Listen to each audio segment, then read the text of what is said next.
Good evening, Sim World. We are back on Sim World TV. Tonight got a triple header.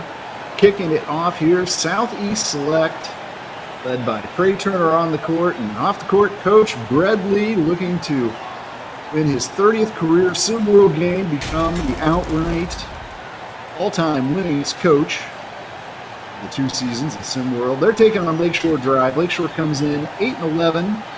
Just dropped one on the road. The Rocky Monsters looking to see if they can get a road win here tonight. We're about ready to tip things off. You got E-Lava and Siege behind the mic. And Southeast Select in control. Gabe Pope brings it up. It'd be a fun matchup. It's always fun when you get to watch Trey Turner, and on the other side, you got Norman Nations and Drake Harville. It'll be an interesting matchup. I'm excited to see. We know Southeast Select is one of the better defensive teams, if not the best defensive team in the league. So excited to see what, if anything, Lakeshore's got drawn up to kind of beat that.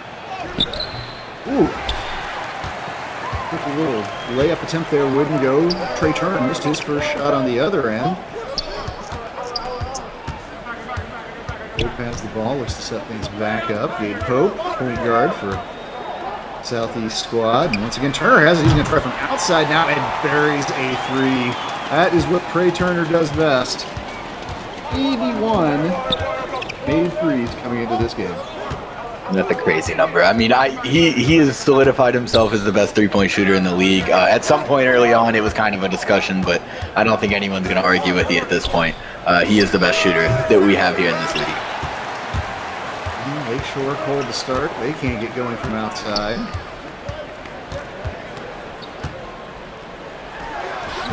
Inside jumper will not go there. Shake Travis in the starting lineup tonight. No, yeah, I've heard a lot about this D'Angelo Jordan kid with Lakeshore. I've heard he's got a lot of talent to his game. I'm excited to see him maybe bust onto the scene a little bit. Maybe this game, maybe soon. Number 25 out there in the light blue uniform.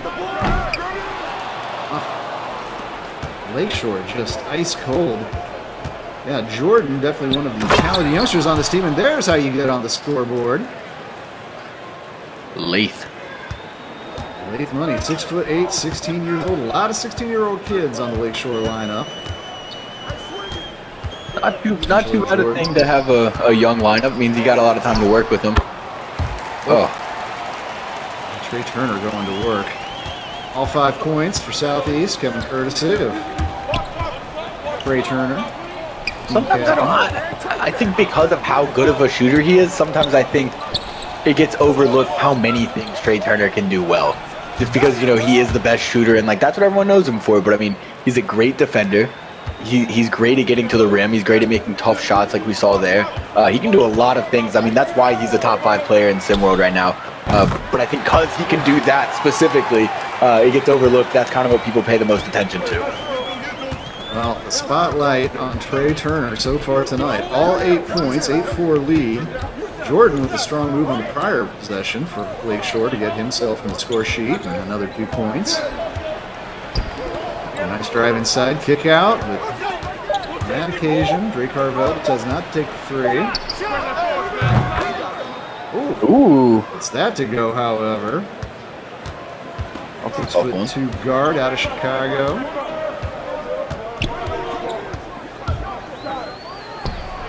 Pope's going to try his luck with a jumper, rattles out.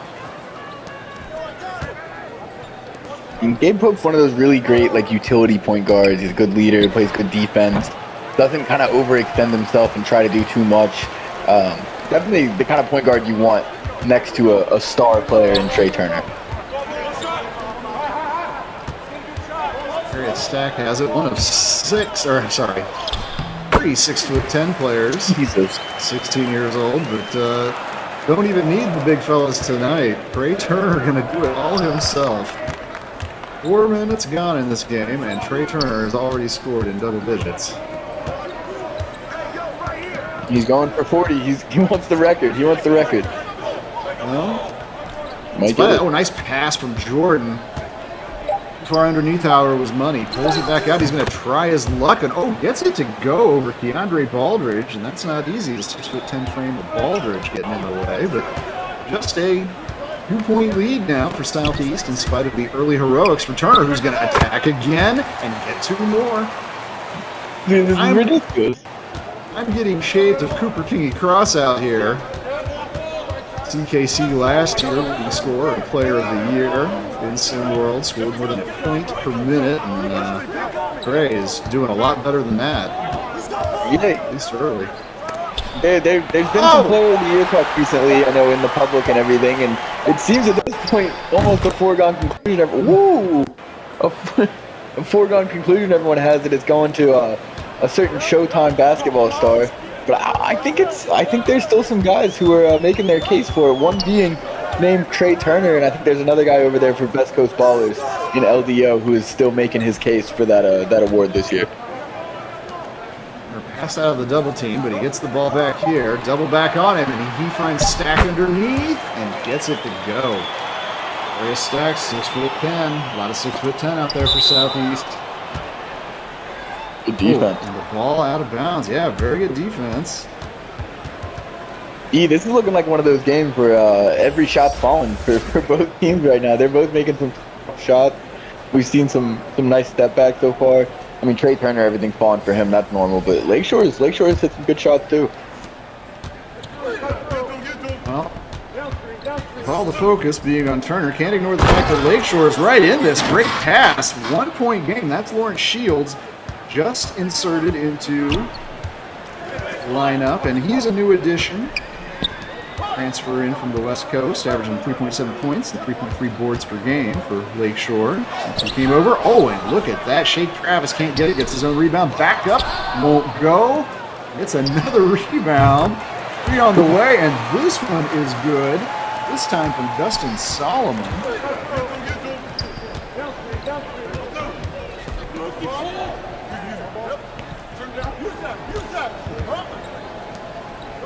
I feel like Lakeshore Drive should be down much more. What's positive to say there? Although, yeah, air ball on that possession won't help. Oh, but the steal here will make up for it some. D'Angelo Jordan, yeah, can play defense too. Oh, rejected, but it ends up in the hands of Shields. Gets it back out to Jordan. Lakeshore sets things back up. 5 seconds now on the shot clock. Jumper won't go. Let's see what Southeast does here with Trey Turner on the bench. Warnick had it for a moment, gives it up to Terrell Pearson off the bench and into the game. Shot clock now down to 5. He's got to do something. Pearson gets inside, tries to reverse the layup, won't go. Warnick almost had the offensive rebound, but Lakeshore comes up with it, and here comes Jordan. Oh, nice dish. Oh, but a better defensive play. Terrell Pearson, 6'3", but he can rise. I love Terrell Pearson. Attack and finish. There he is rising. There he is. Wow. He might have had an argument for a foul there, too. Yeah, and when you talk about utility players, you got to talk about Terrell Pearson. He can do a lot of things on the floor. Does it without needing a lot of praise. Doesn't need plays drawn up for him. Goes up there, defends hard, hits his shots when he gets them. Like you said, he can rise up. He can make some plays.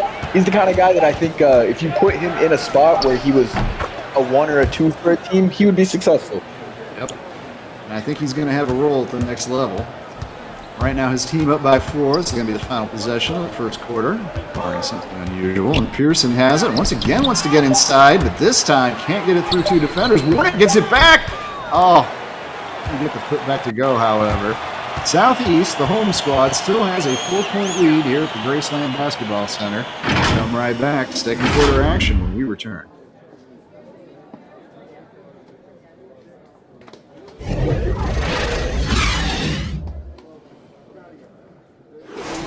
Let me tell you what you can't do.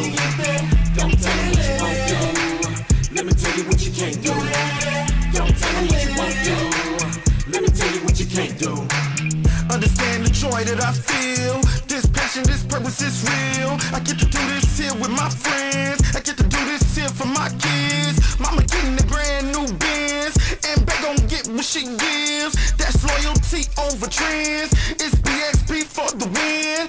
I put this shit on my granny. Go reserve those seats at the Grammys. That's loyalty over trends. It's BXP for the win. Don't tell me what you won't do. Let me tell you what you can't do. Don't tell me what you won't do.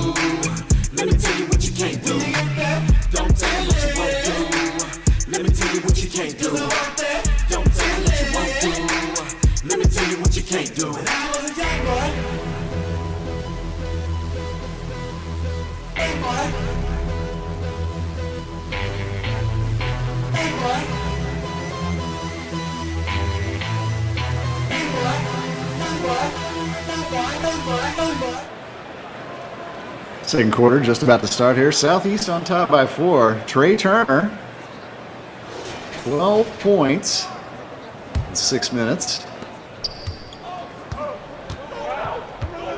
A little bit of a breather right now.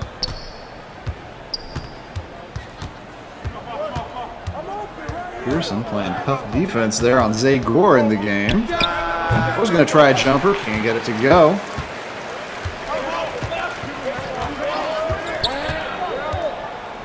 Oh, behind the back. Pearson, what a beautiful move to finish with that right hand. He's a great player to have coming off the bench. If we had a 6th Man of the Year award, and I'm not sure if we do or not, but he would be up for it in my book. It's a pesky defense there too, but better job by Gore fighting inside, getting the bucket. Zay Gore, guess where he's from? Texas. That's where all this basketball talent has been last couple of years. Sim World Mecca. Oh, once again, Lakeshore with a steal. They've been playing tight defense tonight. Hanging with Southeast. They got to match up with Southeast. They know they got to come out here and play tough D because that's what they're going to get from Select. So. One shot there wouldn't go. And Justin Solomon ends up with it. Ooh, thought he had a route to attack there, but was stopped in his tracks. Instead, Warnick, the third of that 6'10" trio, with a beautiful move. I don't think that Lakeshore thought he could do that. Kind of lulled him to sleep. Surprised us all a little bit on that one.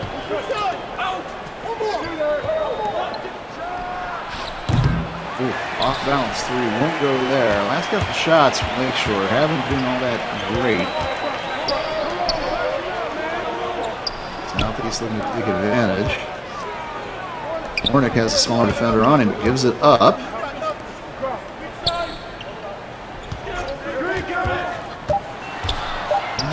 Warnick ends up taking a short jumper, hard half off the backboard, however, that time. It's looking like they might be looking to get Trey Turner put back into this one. I'm not sure where their offense is coming from. Oh. Nice persistence there from Lakeshore Drive. Kyrie Holtzclaw, 6'9", 210-pounder. Granite City, Illinois.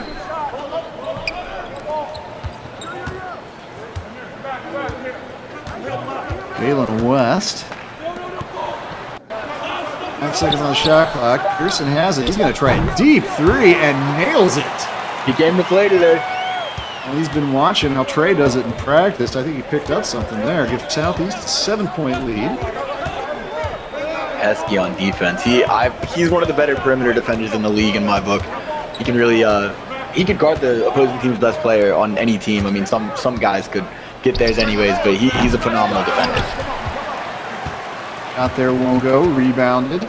Warnick brings it up. Back in the hands of Pearson. He's going to try it again from deep and splashes. Look at the Southeast bench. He's got them up. They're excited for Terrell Pearson. 2 quick threes, and it's a 10-point advantage for Southeast. Timeout on the court. I want to remind everybody we got 3 games on tap tonight. Coming up next, it's going to be Lonestar against Rocky Mountain. So certainly stay tuned for that one. We also got the post-up coming up between games. Deej, I know you're going to be on the post-up soon. Excited about it. Wow, finally my post-up debut. I've been waiting to get on there and spew my gospel about SimWorld. Yeah, well, give me a platform, E. That's all I need. Come on. Yep. Well, you know what? I think that's all anybody needs. So, also want to remind everybody out there that if you want to be part of this game, you can. What can you do, Siege? You might want to see the game, or maybe be the game. You can do that all at SimWorld. Come and join our world. You can be a player in this game. You can be one of these coaches. You could go on to be maybe as successful as Brad Lee, looking to win a 30th game, a SimWorld record tonight. His team can hold on here. But come find us at Discord and apply. It's discord.gg/SimWorldNBA and join us at SimWorld. Putting his name in the record books there. If he can get this 30th win, that's a big accomplishment there. Some subs coming into the game. Here, though. I'm sure he's hoping that he's going to get quite a few more before the season's over. Trey Turner and Gabe Pope back into the game for Southeast, and got to be delighted to return off the bench those two to find that your teammates have spotted you a 10-point advantage. It's got to be a nice feeling. Well, there's a familiar one for Lakeshore Drive fans, and that's Dre Carvel getting a bucket, the captain. That's the lead here a little bit. Lakeshore Drive putting up a fight. Southeast is doing their normal thing, but Lakeshore's not out of it at all. They're within striking distance. I mean, disappointing that they gave up a 10-point lead without Trey Turner in the game, so that doesn't bode so well, but they've got to keep playing hard defense, not let Trey get to his spot. I think that's the key. Oh, nice. Nice little Euro step. The bucket there, quick little 4-0 run, gets the lead more down to a manageable 6 points.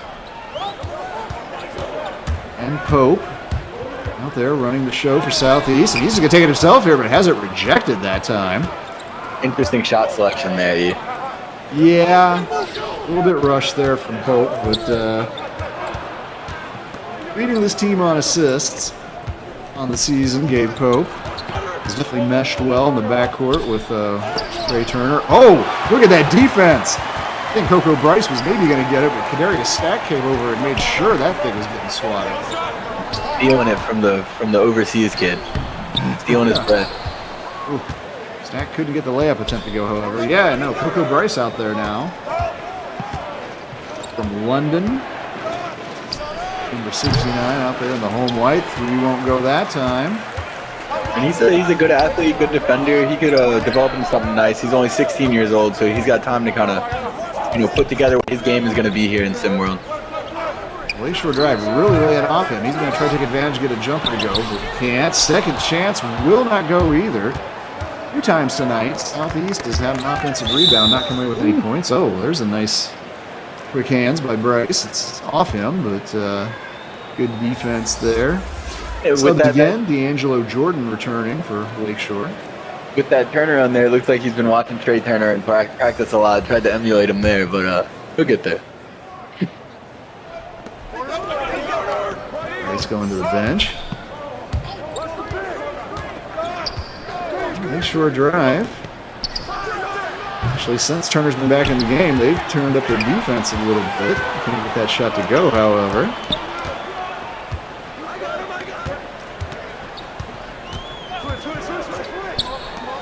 Oh, the hands of Turner. Oh, boy.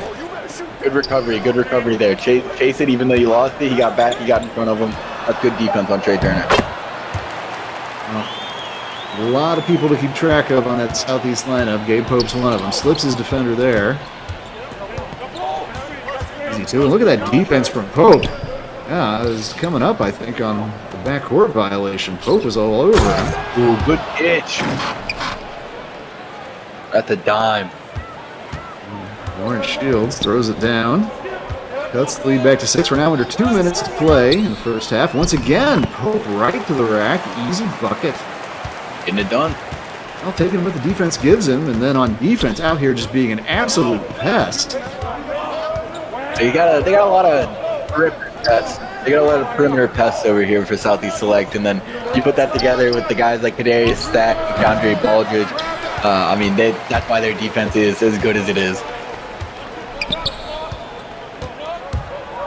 Pope once again. Oh, but this time, found Baldridge inside, but he just blew the dunk. Second chance from Stack wouldn't go either. A lot of points have been left on the table, particularly defensive rebounds. With some more play like this from Lakeshore, they're just sticking around. I feel like Southeast and Coach Lee could have had this game half put away by the halfway mark, but missed opportunities and some tenacious defense keeping Lakeshore right in this. It looked like Southeast had kind of turned up their defense. I'm not sure what happened, but Lakeshore is finding their way to the basket again.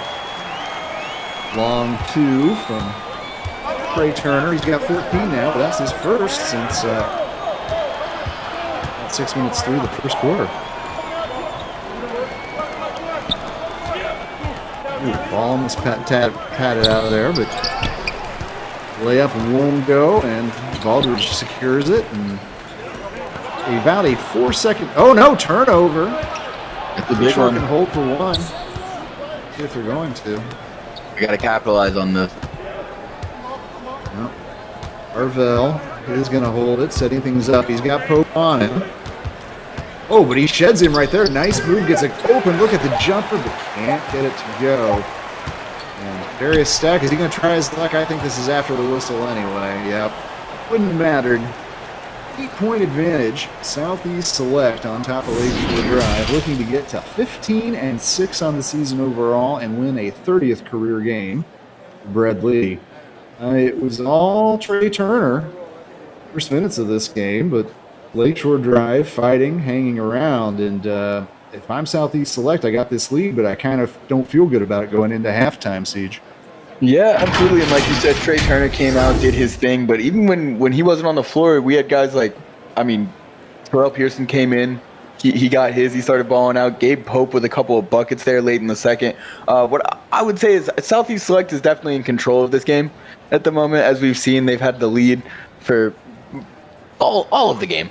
But Lakeshore Drive is not a team to give up easily. They're in this. They're within strike distance for sure. If they can keep fighting, they've certainly got a chance to turn this one around. Well, 8-point deficit as we take a halftime break. Second half when we return to SimWorld TV.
To start the second half here. Southeast on top. Brad Lee trying to take sole possession. The all-time winningest coach title in SimWorld. Lakeshore starts with it here. Zagor trying to find something, but tight defense. Shake Travis. Hard to shake on that one. Found the player underneath, however. Got a decent look at it. No bucket. Great defender, very versatile defender too. He plays the wing, but he's 6'7", got some size. Look what he could do on the offensive end. Put the foul on Jordan and finishes. Shake Travis. He's a SimWorld veteran. I saw him play last year, and I think he was 6'4", 6'5" when he was 16 years old. He's grown, and he's another one of these guys that you talk about sometimes. Like role players mean him so much, and that's what he is for these guys. He brings defense. He's got a little bit of everything in his game, and I think he's another one who should have an opportunity to get an education for free at the next level, at least. Oh, absolutely. I would expect so. And it's funny, you bring up those utility players who do a lot, great role players. This Southeast Select team is stacked with those kind of players. And a lot of them are utility players, and they're role players for this team, but they could be starting and close to star players for other teams if they were given the opportunity to shine in that role. But the way they've all come around Trey Turner and the defensive nature of this team is very impressive. Well, so is the shooting there of that young man, D'Angelo Jordan, 6'9", 200-pounder, but he can shoot it like a shooting guard. Oh, Shake Travis, however. Is the Shake Travis takeover happening right now, folks? He has owned at least the first minute of this second half of basketball. Another 3-point play opportunity. Finish this one with authority. That's going to be on my Wheaties tomorrow morning, I'll tell you what. Wow. Well, Shake Travis out of Nashville, Tennessee. Just averaging a couple points per game, but on the verge of 6 points in a minute here. And Southeast Select go up by 12. This will be a game high if he can convert again, and he does. Yeah, like we talked about before half, I think Southeast is very in control of this game. The only way that it's going to happen for Lakeshore is, well, hitting shots like that's going to help. And Norman Nation is going to have to get more involved. 0 points in that first half. They're going to need him to kind of show up this half if they're going to have a chance to overcome this. Well, there's Trey Turner. Oh, he knew that. He knew that was good from the moment it left his hand. Let everybody else know too. And you're also going to want to make sure you don't let Trey Turner get open threes. Yeah, that's never going to work for you. You can give him an inch of space that an open look at a three is just asking for it. Nice little behind the back dribble there from Jordan, and he completes the move. One for the future for sure. Little Jordan. I'm surprised he's actually not anywhere in the SimWorld rankings. I'm sure he'll find his way up there at some point. He seems to have the talent to be there.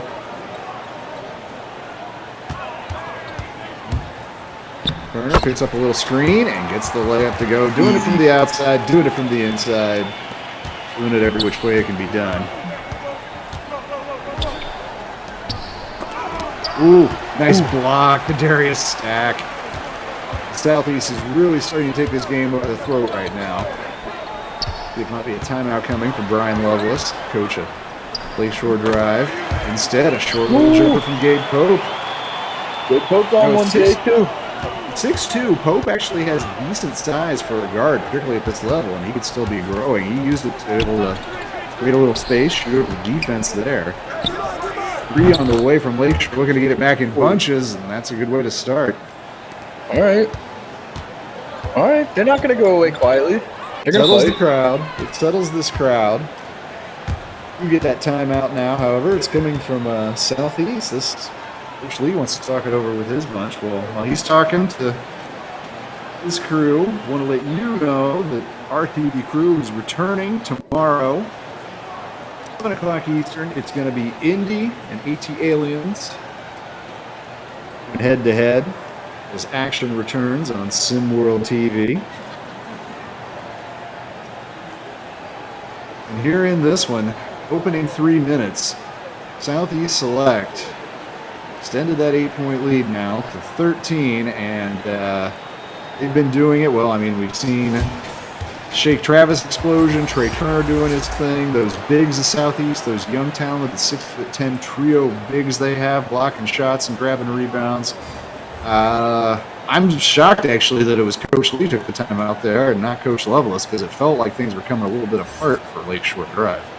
Yeah, they might have done Lakeshore Drive a favor on that, but as you were just mentioning all the pieces that Southeast has, they have a very complete team roster-wise. If they're to get hot at the right time, they're certainly contenders this year. Go Bryce in the game, and he's got the ball for Southeast, picks up a screen, goes in, and dunks it. Wow. That dunk had him buzzing, didn't it? Well, you know, Trey Turner came out and played so well to start this game, and then Southeast put some subs in, and that's when they built up their first double-digit lead, actually, when the second crew was out there. So maybe we'll see a little bit more of the same. Hopefully Bryce get it done there and get it done on defense, and that's Warnick off the bench. He's one of those 6'10" guys I'm talking about. Oh, nice defense, but gets right back. Lucky break there. That was, I think, West who had his shot blocked. Sullivan has it now. Shot clock down to 5. He's going to take a jumper over 2 defenders and can't get it to go, but look who's there to rebound it. Warnick, but has it stolen away. A great steal there. They couldn't give up a second chance bucket there. This game's already getting out of hand. Just do your best to not give them those second chance opportunities. So he took that one right away. Oh, great board. Becoming relatively rare second chance opportunity turns into 3 points there. That's Norman Nations, who's had a quiet night. The 25th ranked player in SimWorld, just 16 years old, the 6'3" guard. Nails that one. Oh, look at the finish. Shields really clobbered Baldridge on that, but DeAndre Baldridge able to control, get the shot up and in. Nice move from him there. Wow. Impressive. Very impressive. Tough pig. We saw him with the one earlier where he had that nice body control. He's very good at controlling that big frame in the paint when he takes contact. Baldridge, good free throw shooter for a big man. Gets set to take 2 here. While he's at the line, we'll take 1 to complete his 3-point play. Remind everybody again that we have the post-up coming up after this game and more action coming up on SimWorld TV tonight. 2 more games to follow this one, but first going to see if Lakeshore Drive can make a contest of this one. Oh, that is just doomed from the start there. Good defense, good positioning from Warnock to get in the way. And this is where Southeast could really run away with it. Well, everybody getting involved. Justin Solomon, 6'4", out of New Jersey. 17-point advantage now, and that high water mark just keeps on climbing and climbing. Dam is broken. Lakeshore won't stop fighting though. They're going to keep going to the rim, see what they can do. They just got to get stops. The big thing at this point. They got to find a way to play defense on this Southeast Select team. And credit Coach Brian Lovelace, motivating his guys to still play hard. Having fallen behind here, as Warnick's going to add to the damage. And he too, like Coach Lee, is a second-year SimWorld head coach. With a young roster this year, featuring a lot of really talented 16-year-olds like Norman Nations and D'Angelo Jordan. Future is bright in the Windy City, and they don't feel like they're out of this one yet, and maybe they're not either. A bit more efficient on the offensive end now from Lakeshore. They just need to tune it up on defense a little bit. Well, that is a tall order against Southeast. There's a lot of time left, but again, like you just noted, if they can't find a way to get stopped, it doesn't really matter how much time's left. So. Oh. Found Shields down low. Had great position, but defense by Warnick. Warnick's played a really nice stretch here in this third quarter since coming off the bench. Ian Baldridge are the 2 bigs out there, and DeAndre's shot won't fall that time.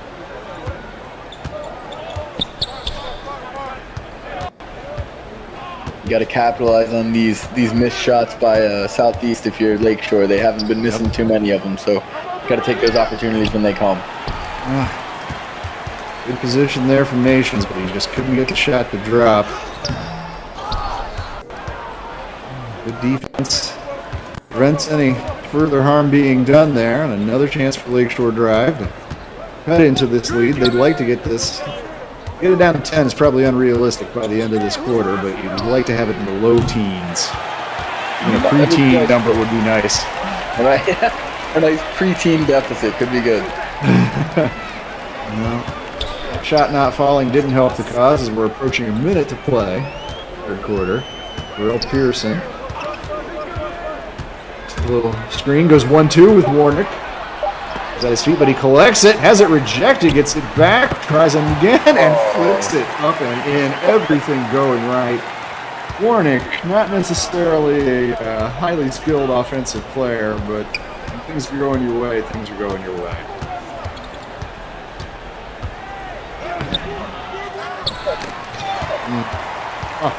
Ripped away from Baldridge. Southeast in total control of this one. Up 19, couldn't get that shot to drop. Slight difference between the game clock and shot clock. Southeast should get the ball back here. It's gonna be a tall order for them to make it come back up. Yeah, at the start. Angelo Roman, he can hit from out there. Just 16 years old, out of Chicago. He leads this team in made threes. Final seconds. Pearson, he's hit from deep before. Can't get that one to go. Oh, should have released that a second earlier. Warnick could have put that back up and in, but that's crying over the details. Let's look at the big picture. Southeast Select all over Lakeshore Drive. Redley 8 minutes away from his 30th win in SimWorld.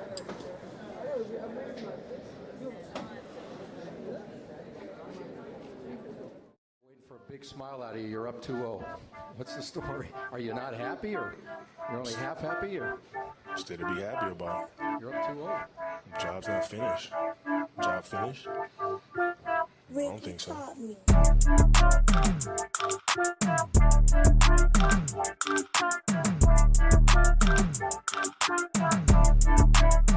Yeah,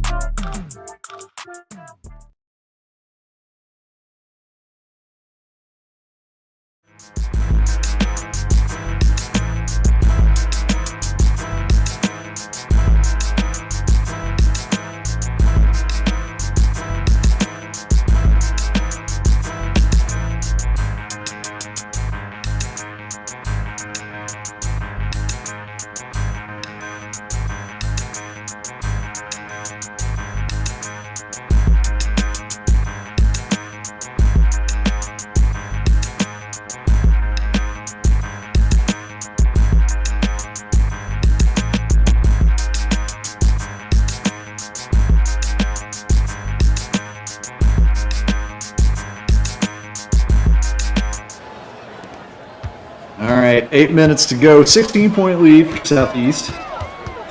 Looking to improve to 15-6 on the season. They have the ball right now.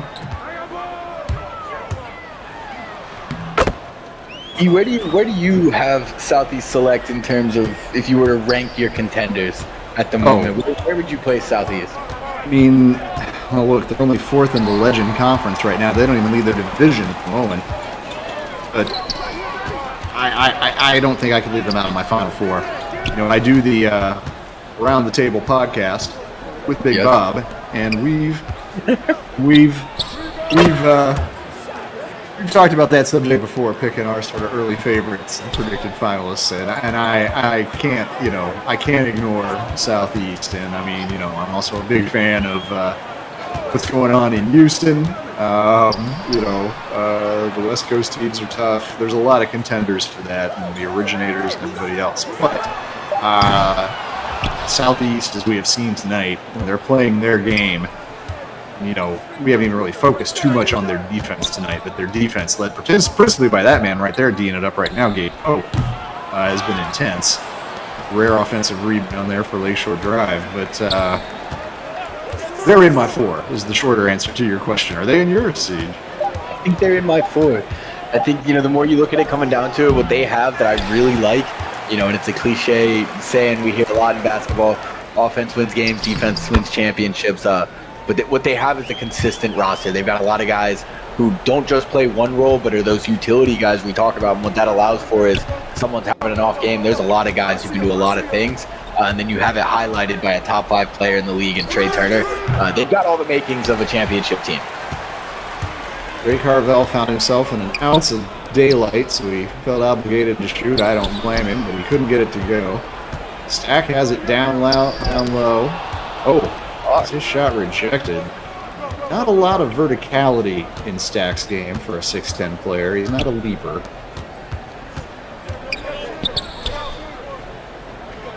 And DeAndre Jordan has it. He has had some nice moments tonight. It's been far too few and far too little to change the ultimate outcome. Marvell tries his luck and can't get it to go. Yeah, I think early this game was looking a lot closer, but to be honest, speaking of tough shots, I was about to bring up Trey Turner with a tough end one there. But a lot of the early shots that kept Lakeshore in the game in the first quarter, beginning of the second, they were all tough shots. And that just, you can attribute that to Southeast Select's defense we've been talking about. They defend hard at the time. You're not going to get a lot of good looks against this team. And it just seems that in the second Turner, those tough shots that they were hitting in the first quarter, they just stopped falling. They stopped falling. Well, it's tough to, it wears you down, this kind of intensity over the course of a game. And Lakeshore really hung in, fought in for a while, even when they got behind. But the body language right there to that free throw. Looks like they know what their fate is they're down 21 with just a little more than 5 minutes to play in this. Steal, a little bit of a lazy pass. Shake with those long arms. He's good in the passing lane. He's a great defender, actually, and he has the ball right now, but got gifted a little bit that steal. 3 on the way. Oh my God. Trey Turner, super efficient. Well over his scoring average again tonight.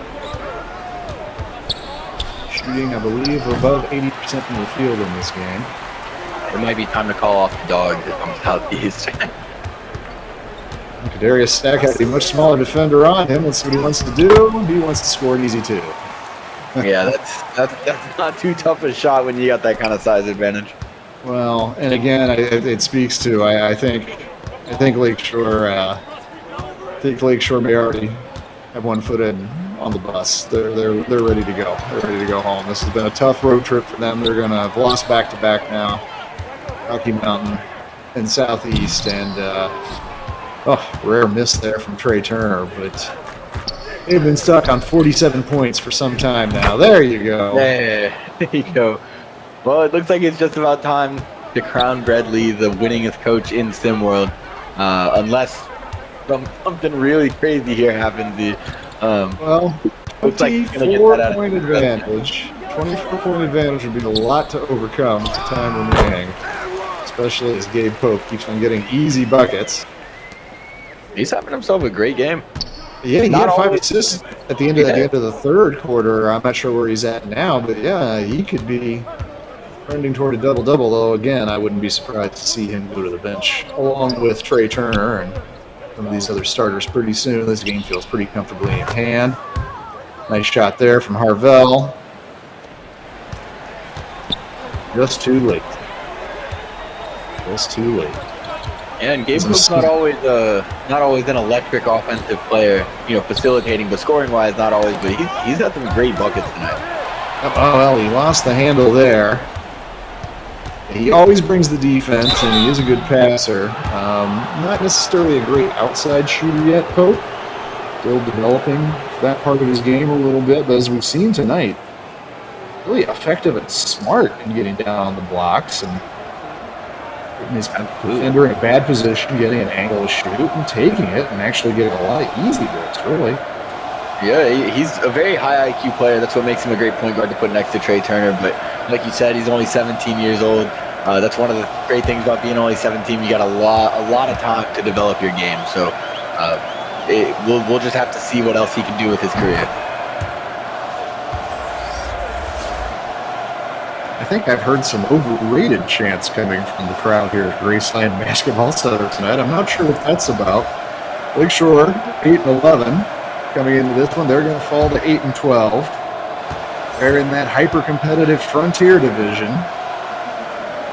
Also featuring Indy, who I mentioned. We're going to see tomorrow on SimWorld TV, 7 o'clock Eastern. Coco Bryce back in the game. Trey Turner still out there. Bryce can't get his shot to go. And he's one of the younger players on this team. They don't have near as many 16-year-olds as Lakeshore does, but they got a few. Him and Keandre Baldridge, both only 16. Kadarius Stack Jr. only 16. Nasa Warnick. They've got some guys who've got some time to develop. Southeast has that trio of bigs who are all 16 years old, and that's going to be interesting and formidable next year if they keep that front line together. And then they do also have the man with the ball in his hands right now, Coco Bryce, in the game for Gabe Pope, and he's potentially their starting point next year. Nice little move from there to draw the foul on Jordan, send him to the line. Yeah, and he's a bigger point guard. Like you said, he'll be with those 3 bigs next year. If he can develop his game, kind of maybe get some tutelage from Gabe Pope, really kind of up his facilitation game. He's a big 206 pounds at 6'3". Probably is going to keep going. Great athlete, great defender. He's a guy you could watch out for if he gets to facilitate the ball to those 3 bigs with another year under their belt also. Good hit, man. Good hit. Well, Siege, I think it's time to make a foregone conclusion publicly known. Shall we discuss our player of the game? Is it a fight in your mind in any kind of way? It's Trey Turner. I think we'll probably agree on that one. I think everybody's in agreement. He's Good done night. it again. Trey Turner, he's auditioning for SimWorld Player of the Year honors, and he turned in a stellar performance on the big stage of SimWorld TV tonight. Coach Brett Lee, 30th win, all-time winningest coach in SimWorld. He's got a target on his back now, though. Everybody else is coming for you.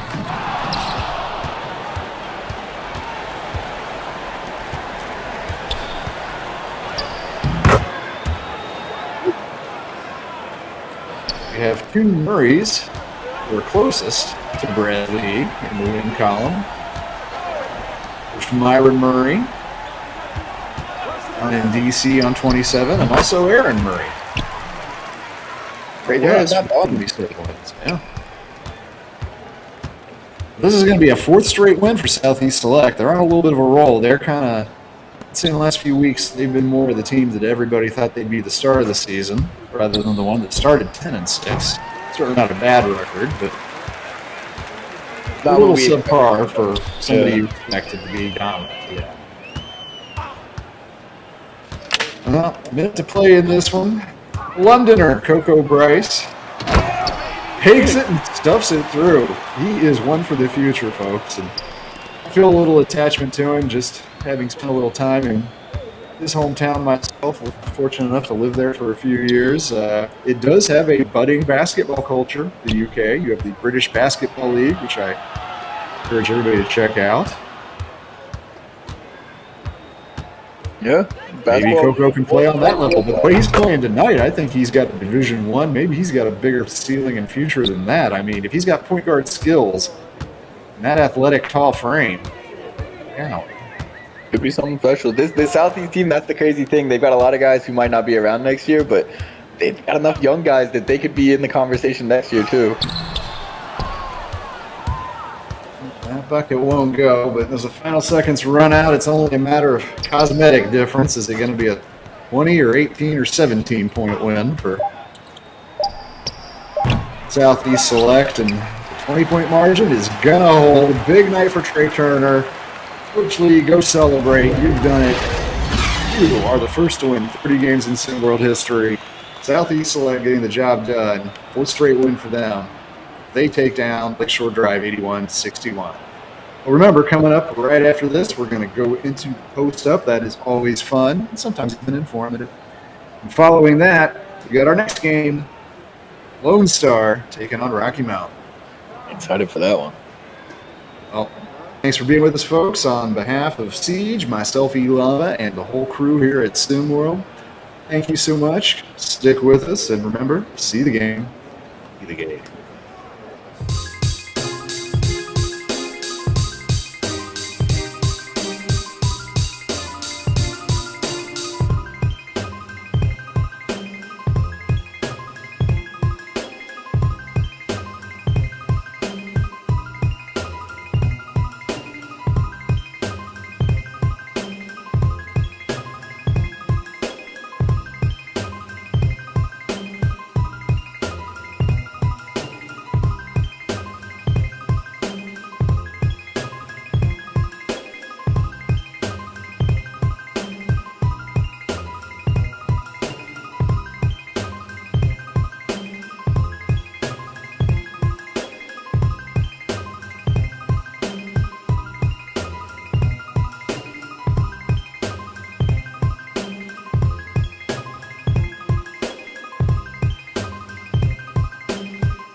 Back for another episode of the Post Up. It's your boy Yells here, and I'm here with my man Jalen back in the business. Hey man, it's like you're starting to be a regular or sir. something around here. I like it.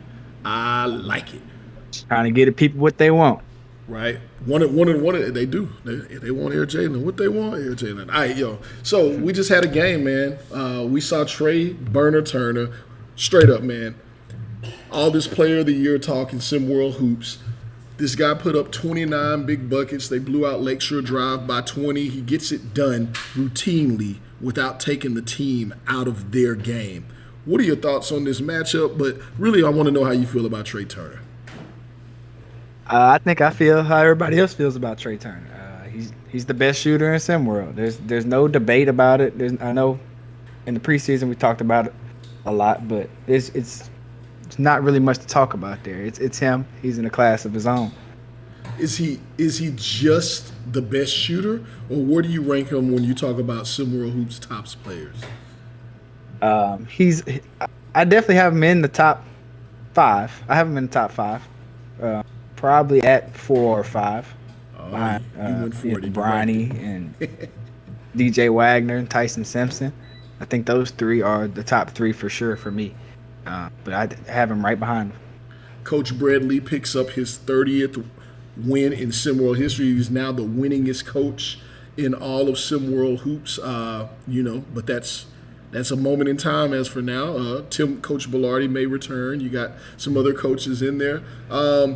Where do you see is Coach Bradley's legacy in the fact that he's had a great team last season and this season, or is he really just out there quietly getting the job done a la Popovich? I think he has a good formula. I think that they grind it out. A team like Lakeshore, they give up a lot of points. And you're playing against Southeast Select, their defense is what it is. It's number 1 for me.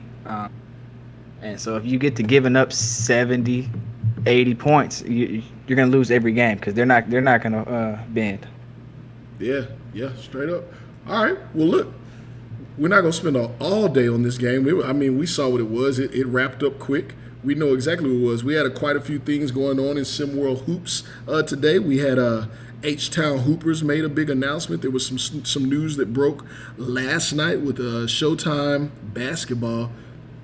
Which one of these new coaches between I don't want to get their names wrong. I don't want to mess this up. Let me check my notes here real quick. Between Coach Banks, thank you, and Coach. I want to say Coach Carter. I know that ain't it.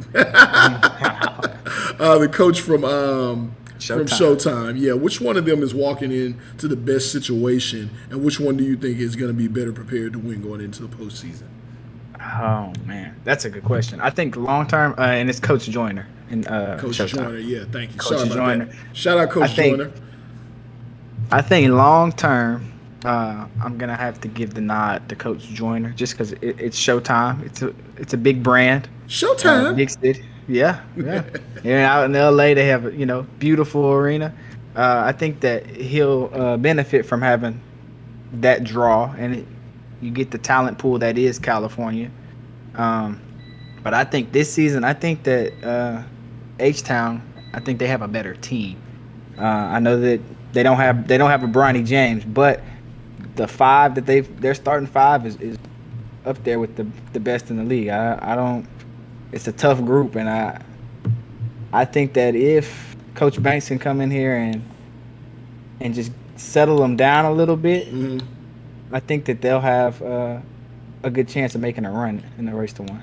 That's an interesting statement. See if he can settle them down. There's no settling them down. They got some guys out there. Corey Yams. They got who else? They got Ethan Letterman. They got Nick Moss. They got some guys. H-Town. Oh, I'm sorry. Look. I'm sorry. Look, I'm all over the place. Hey, not much different out in H-Town. Keith and Carter, Vincent Magic.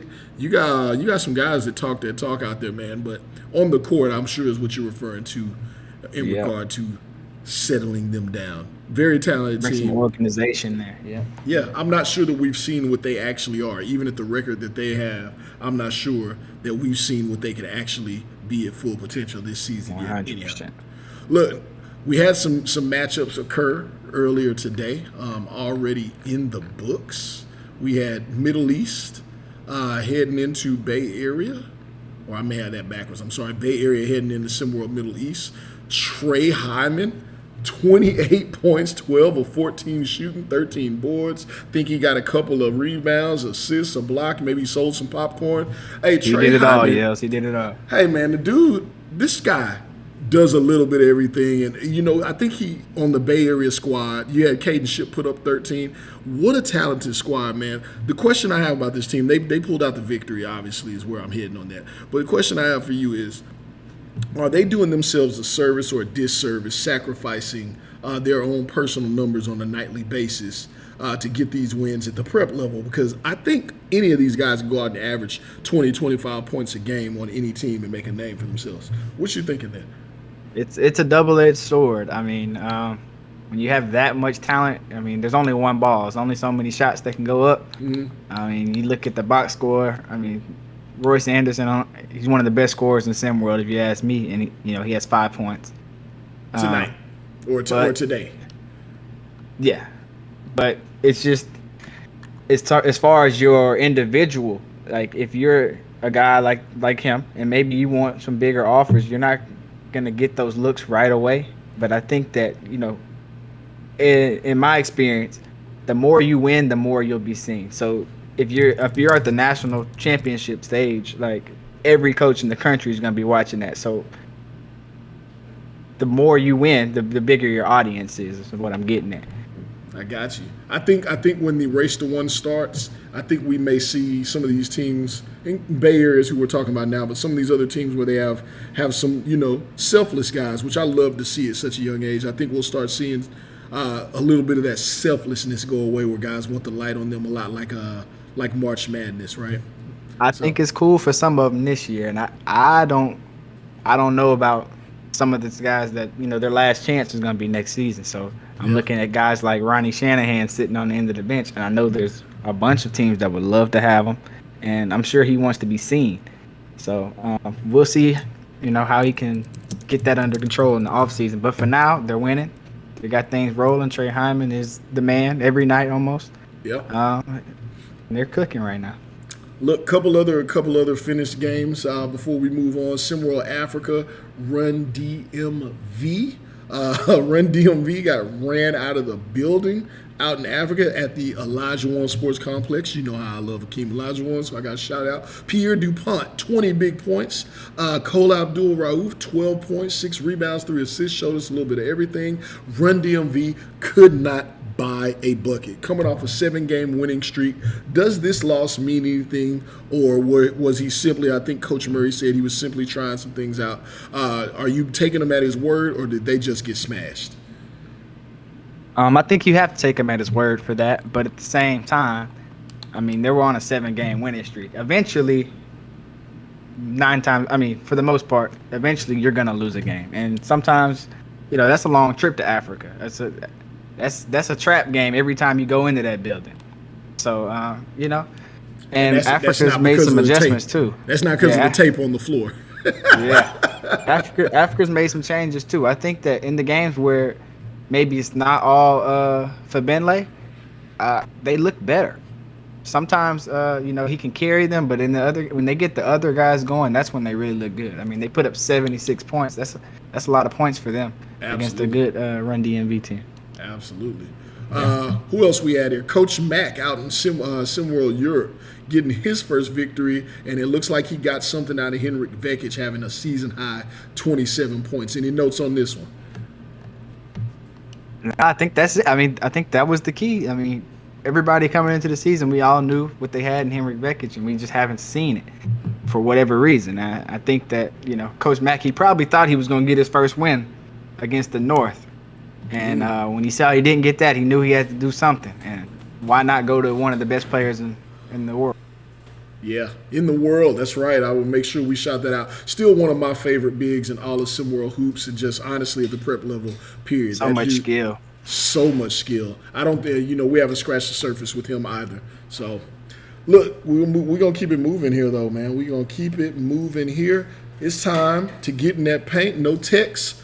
3 in the key. We got Lonestar basketball hosting the Rocky Mountain Monsters. Each side of the coin, man. What are you looking for? I mean, I think this is going to be a good game. We have Lone Star, who's been the best team for most of the season. They've tailed off a little bit here recently, but they have the firepower and Nene Gibson and Jace Miguez. And Rocky Mountain, they've one of the best offenses in the league as well. I think Lone Star has the advantage on the defensive end, but I mean, after getting smacked around last night, I think Rocky Mountain they're looking for some revenge tonight.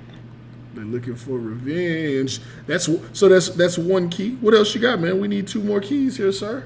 You know how this goes. I ain't even. You still getting used to it. You still getting used to it. It's all Yeah. good. I just let it all out. I think that so for my second key, I would go ahead and say that I think Derek Long will be huge in this matchup. We saw Heartland, they controlled the paint against Rocky Mountain yesterday, and it gave them a long night. And I think if Lone Star watches that, I think they're going to try to emulate that tonight. All right. And then for Rocky Mountain, I think that their third key, I think that they're gonna have to knock down shots. They didn't knock down shots yesterday. They have to. Ireland Early's gonna have to get rolling. Justin Bell have to keep doing what he's doing. He's making unbelievable shots. Yeah. And he's looking like one of the best players in the country right now. Yeah, and I mean, they were last game they were outing that we saw them. They were just simply missing shots. There was some great defense going on, but I dare say there were some shots going up that they would normally hit that they weren't. So I think we're in for a good one tonight. Quiet as kept. Lone Star. Who you got? Uh-oh. I got an update on the H-Town game. They're up 3 with 3 minutes left in the third quarter. They had a late start tonight. And I don't think Coach Banks has stepped in yet, has he? He has not. He has So not. their UB Brown is still on the bench for them tonight. Gotcha. Well, this next game we do have coming up, it is going to be a good one. Lone Star basketball, still one of the better teams in the league. You know, this is a what have you done for me lately kind of world we live in. So nobody's talking about them because they had a short little stretch after they've dominated the entire season. But quiet as kept, Rocky Mountain Monsters is a monstrous team. So I think we got a really good matchup here. But as we are going to be headed into Highland Park, Texas, just outside of Dallas, we get out of here, man, we want to talk about one thing that I never thought I'd be talking about. The What's most that? memorable moments in Dallas Cowboys history for you. And you know what? I'll go first so I can give you the floor on this one so I can hurry up and get out of here. I hate this. I don't know on the production team who put this up here, who's trying to piss yells off. I don't know. But look, Cowboys, my favorite moment. Terrell Owens, I believe it was. Or was it? Was it Dion? It doesn't matter. Whatever this moment was, I remember being a kid and watching either scored a touchdown on a pick six or it was on a long bomb play. My man ran from the opposing team. He did not play for the Cowboys. Full sprint. Broke out running just so he could make it to the middle star and throw his arms up in the middle like, yo, this is Yes, my house. sir. And he got blasted, too, for doing Yes, it. sir. He did that, DB yeah. came. That was just such a great moment. T.O., I believe it was. T.O. to the star. That is my guy. So, yeah, that's my favorite moment in Dallas Cowboys history. It was the disrespect, but it was the instant karma also. I'm with the pettiness.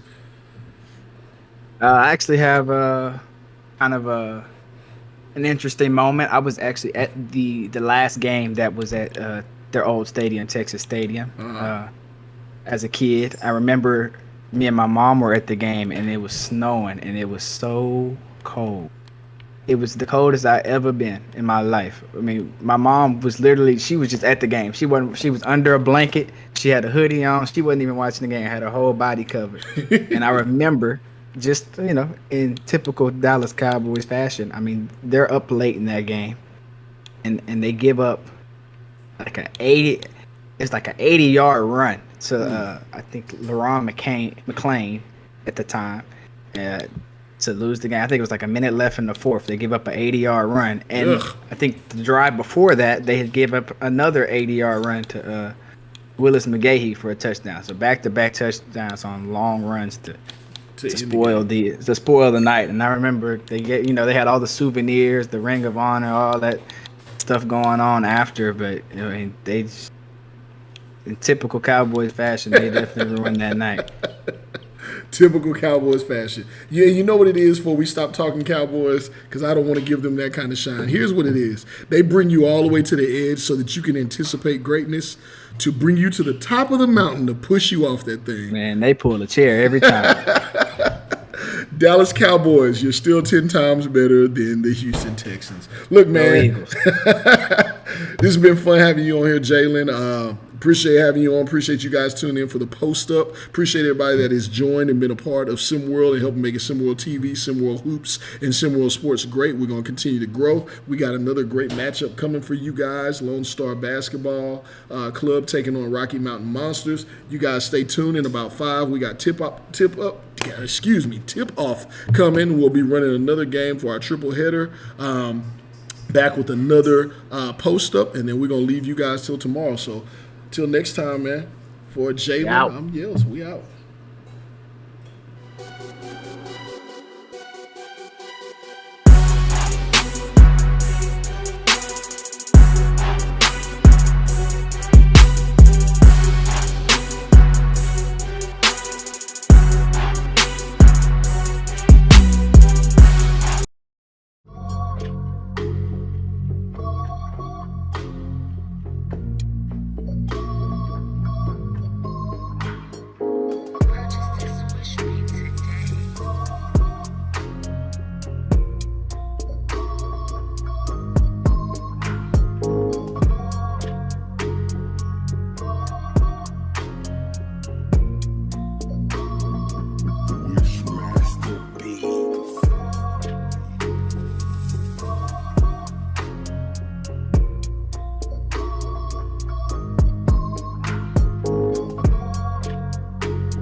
The Championship Stadium is the host for tonight's matchup here on SimWorld Basketball.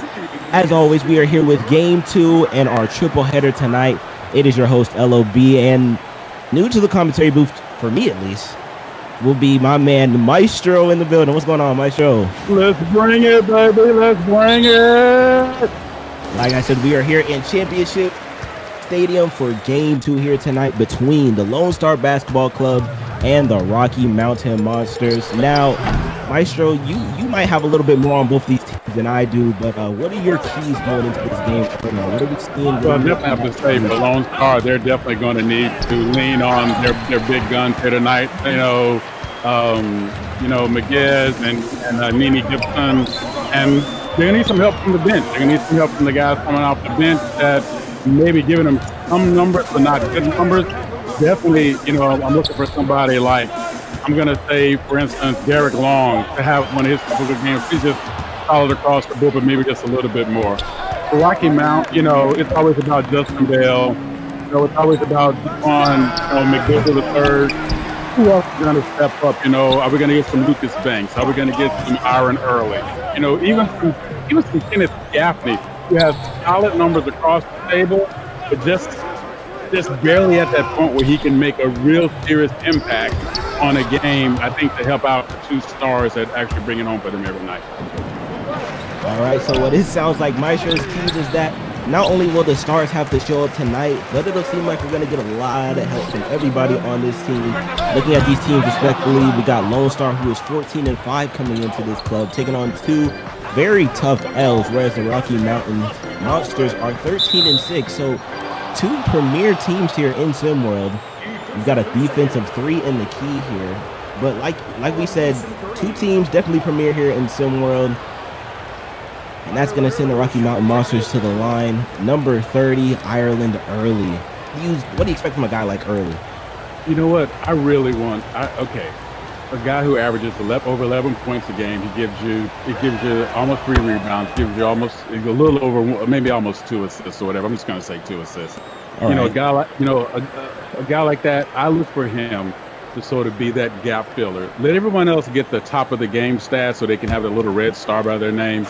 He's the guy I look for to be, what do we need to happen? What do I need to do to give it up so my team can kind of get it done? So I just want to see him do, I'm going to hate to say this makes it simple, more.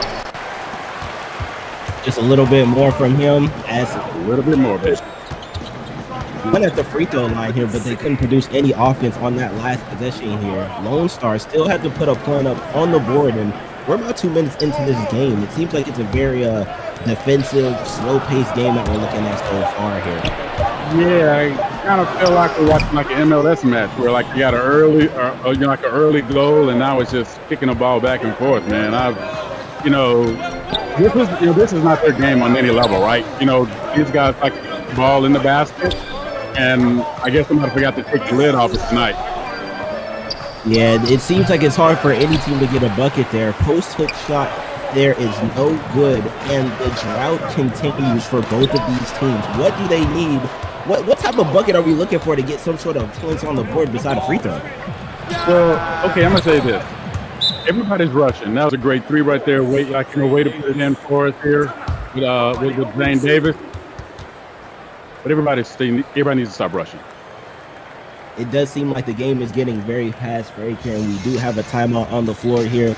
Ladies and gentlemen, I do want to take this time out to let you know that there will be SimWorld basketball action tomorrow, so make sure you guys stay tuned. We have great matchups, starting with the ATLians going up against the Indy Stripes tomorrow, along with the Yacht Club and the Beast of the East. And for a triple header to finish that one off, we've got Showtime Basketball playing SimWorld Europe. So you want to stay tuned for each and every one of those games coming up tomorrow on SimWorld TV. Those will definitely be some exciting ones. I'll be tuned in for sure. Maestro, Yes, sir. we got a break here. I know the finals just happened recently, and a lot of people are talking about the finals, right? A lot of people, if you're a fan of Jimmy Butler, you talk about, you wanted Jimmy Butler to win because he deserved it. But if we're being real, I feel like the Denver Nuggets were the team 100%. that deserved to get that one. You know what I'm saying? And I feel like 100%. When we talk about basketball, we talk about the stars, right? The stars of each team. We talk about the Jokic and the Currys. But a lot of people don't realize that there were a lot of guys off the bench, a lot of the other starters that really came in and stepped up. And as to one of your key points you mentioned earlier today, right? We talk about guys like Bruce Brown, Aaron Gordon, people who aren't the starters, but they stepped up in a big way during those games. 3-pointer was hitting the corner there. How do you feel about, if you're on a high school team, right, and you're not the so-called star, right, but coming into that role of like being a bench player, what's that like? I don't know if you've ever experienced that, but how do you think that feels for these players? Well, I'll just tell you something. I was really lucky. Okay, so I was a starter pretty much in every sport I played, from football to basketball to soccer to everything. But I really enjoyed it. And I would even tell the coach, sometimes I like coming off the bench just because I like, to come into the game, because I was always so hyped coming into the game. I was always just ready to go like run somebody over, right? But so for me, it's like it never mattered if I was a starter or not. I know that's very important to a lot of people.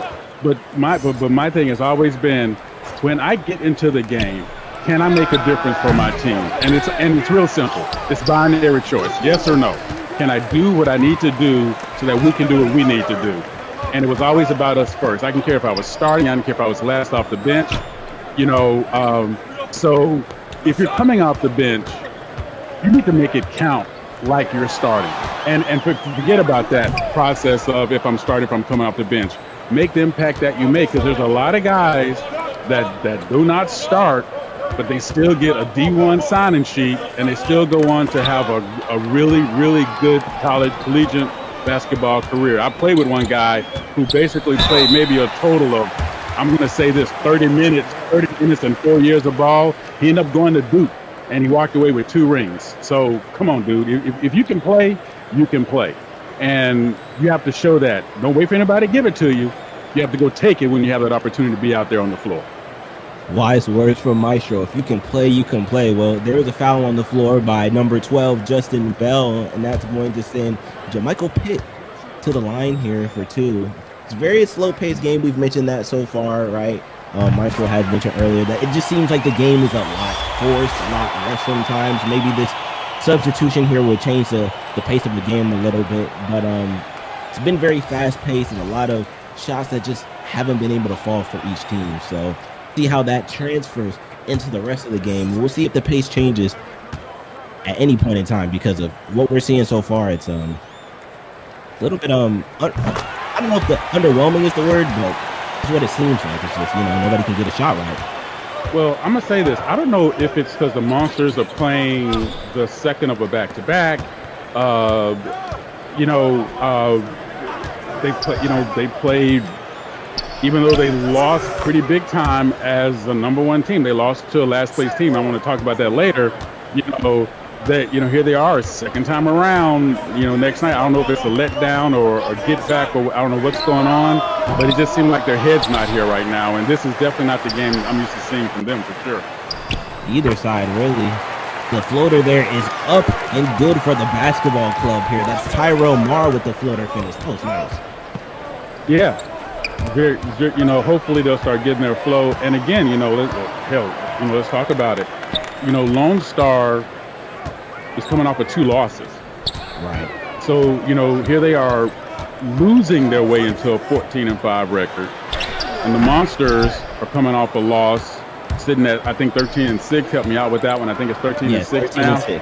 So, and their last loss was to the Zombies, who were 6-4, a last place team. Again, 2 last place teams took it home last night, and they were the victim of that. So, maybe there's a little hangover. Sometimes it's hard for you to kind of shake off the bad game that happened, even if you're not trying to think ahead to the good game that you want to have. And that's something that they're going to have to learn as they mature. You got to shake it off, man. You got to have that Deion Sanders memory. Okay, boom. You might have went big on me last time, Randy Moss. I'm stopping you this time. I like the football reference here. We got a jump ball call here. Players are fighting for it. It seems like it's getting intense out there, but we got a jump ball call here. Let's see who wins this tip-off right here. Felt like the beginning of the game again, and possession goes to Lonestar Basketball Club, who's up 1 here. Now, do want to note, with all the players that we do see out here playing, who've been doing their thing, there are a lot of people out there who wonder, how can they get in the action? How can they be a part of, these games and what we've got going on here? Well, there is a place that you can go for all of that, and I think a good friend Maestro knows it all too well. Absolutely. You go to discord.dg/SimWorld NBA. Come on. If you think you got the game, come on, be a coach. If you think you got the game, come on, be a player. If you think you want to work with the media, we need you too. Come on, write, talk, podcast, dance, do what I do. Set stuff on fire and then blame somebody else. Come on, have some fun with us, man. That's just what it's all about. I think the statute of limitations up for the last couple of things anyway. So come on, have some fun with us. Well, all of that will be going down in our Discord. Make sure you guys go check it out at discord.gg/SimNBA. Like he said, if you got the brains, come be a coach. If you got the game, come be a player. If you've got the vocal voice, come be a part of the media. We love it. We have very much different aspects and different avenues that you can be a part of. So make sure you guys take this opportunity now to go join our Discord and be a part of our community. We say it all the time. See the game. Be the game. My fault. Did you want me to say the first part? You wanted to finish with the second one? I just got hungry. I got hungry for it. Okay, if I say it again, we'll have to do it like that. I'll say deal. game, and then you got. Okay, got you. Deal. No backsies. No backsies. We got this. Got you. Right. So here we are, a minute and 17 left here in this first quarter, 8-7 game. I know this isn't the game that a lot of people are expecting, but like you said, these are two teams who have, battled it out against not some of the best teams in SimWorld, and they didn't end up on the right side of the scoreboard either. So, that fatigue can fill in, and any good team in SimWorld can get beat on any night. There's no perfect teams in this league, and any team can get beat on any night. A good team can beat a bad team.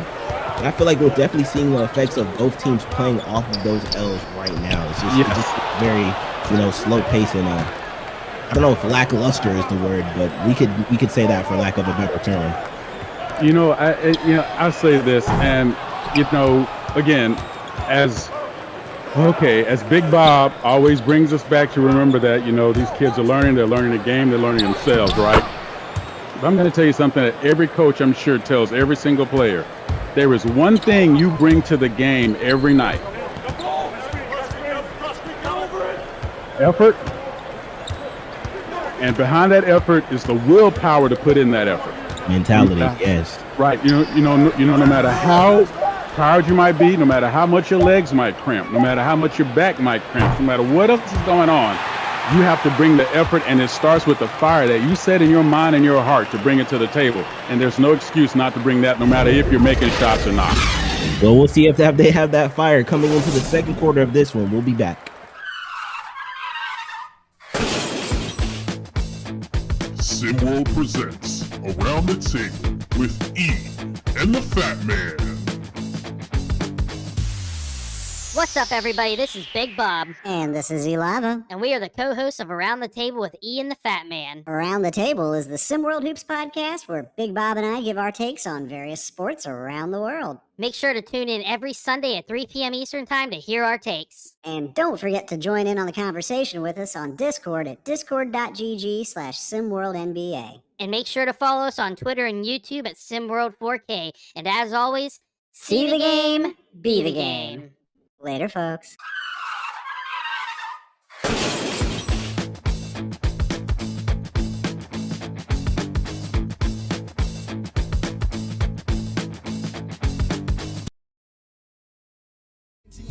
XL Yukon, riding Houston, road hogging and over 2 tons across the pavement. I'm tinted up with 4 ladies. Them cups stood up, they finna raid me. It's gravy from state to state. We be on a paper chase. Just riding sideways, it's one of my favorite ways to drip candy, so them haters can't stand me around the brandy, cause I'm rolling with my family. CT collab low with the chain dangler. Player partners be holding with the skyscraper. Take off all haters when we in the navigator and step out like Snoop Dogg and some alligators.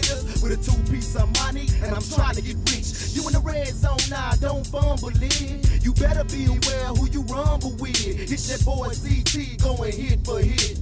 Riding sideways, candy dripping wet, remixed it. Now we in our private jet with the candy wet, and we gon' sit it sideways. Third coast, baby, it was born a parlay. Riding sideways, candy dripping wet, remixed it. Now we in our private jet with the candy wet, and we gon' sit it sideways.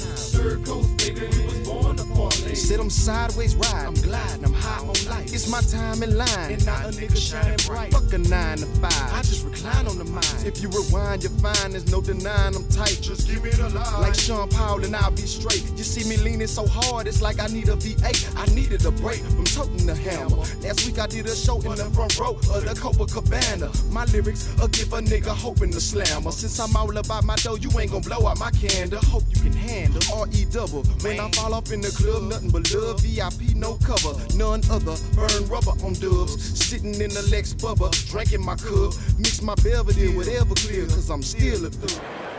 And we are back here with second quarter action in a tightly contested ball game, a very low scoring ball game. And I feel like there's a lot of things that need to be said about that first quarter. Quite frankly, we look at the shooting percentages, and Lonestar, I believe it was, shooting, was it 2 for 17 from the field, 1 for 7 from 3 there in that first quarter. And can't be saying much better for the Monsters. They weren't shooting so well hot either, only 24% there in that first quarter. What needs to change, you think? Patience. They need to slow down, stop rushing to the basket. That was very good. Got in there, realized they were open, took their time, used the air. That's what you want to see happen every single time. Take your time into the shot. But man, in that first quarter, there was some shots. I'm sorry, but if that was a vaccine, you got sick anyway, because it was just horrible. I mean, and I don't mean in terms of, well, in terms of form, because everybody was rushing and throwing up shots with one hand when you need to have two hands on the ball. Just like that. I mean, listen, you bring your brain every night, no matter what's going on. We talk about effort. You bring your brain every night too. You have to do what's going to be successful, and only you can control that. There you go. Finally, it looks like Kenneth Gaffney. We talked about him earlier, finding his range. But that's what we need to see. Just smarter ball movement, smarter time to the rim, and taking your time in your shots and not doing that right there again, forcing it up, getting yourself blocked. Well, there goes two shots back to back. There goes two shots back to back for Mr. Gaffney. And on the defensive end, they do get the block here, turning it into some offense. Gaffney's got it once again here. He tried for the screen, but it didn't look like it was going, and now they're going to dump it down into the post here. 1 second left on the clock, and that's going to be no good. It just seems like it's not going. Yeah, it's from the inside. I mean, yes, you look pretty when you hold your hand up like that, but you got to follow up that shot. If no one else is crashing the rim, you got to follow up your own shot. You should know if you're going to make a shot or not, and if you don't, you shouldn't have taken that shot. Well, off the dunk there from Mason Green, they cut the lead down just a little bit, but it's not the shot selection is quite questionable. I don't know if that's attest to the coaching or to the game plan, but the shot selection in this game so far has been very questionable. It looks like they're just not following through with the play. If you have three people in one spot, and that's a bad pass there into the post by DeQuan. If you have three people in one spot that can be guarded by one person, that means you're not moving the way you need to move. And that's what just happened the last time with the Lonestar Basketball Club. They had three people in the paint that could have been guarded by one person. And when they missed the shot, guess what? They had nobody back. Just goodness for them that the Monsters just did not make the smart shot, a smart move to the basket. Layup there, up and good for the Monsters. That's going to extend this lead here. There goes Booby Walker with the layup. And it's interesting that you mentioned this sort of the layup there. Nice. Great way to get it on the inside there by Jermichael Pitt for the finish. But it's interesting that you mentioned, people standing around and not really much ball movement, because I recently watched the video, and not to bring up the finals again, but, it really compared motion basketball, which is the type of basketball that the Nuggets play, right? Everybody's constantly moving, versus this sort of ISO ball that a lot of teams have adapted to. And it's interesting to note that whenever you talk about ISO ball, less players are moving, right? More players are waiting for the action to happen. Less players are moving, versus when the ball gets dumped inside to like a Jokic, everybody's cutting, right? Because if you get open, Jokic is gonna find you, right? And so does it start, this ISO ball, it starts at this level, right? If coaches are allowing these kids to go out here and ISO for most of the game, they carry that on into the collegiate level, And like ISO ball is nice, it's flashy, but where does it end? Where does the team ball start coming back into play? Well, you actually said it right on the mark. It starts with the coaching. It starts in the practice. It starts in the preseason games. It starts in preseason practices where the coach lays down their principles. And there's room for both. There's room for ISO ball. There's room for ball movement. And if you don't have room for both, you're not playing team balls. You're not playing team concept. You are leaving yourself short, because you're leaving 75% of the game off the floor. And if the guy who's ever ISOing is not having a good night, you're done for. It's really that simple. So it all starts with the bench leadership.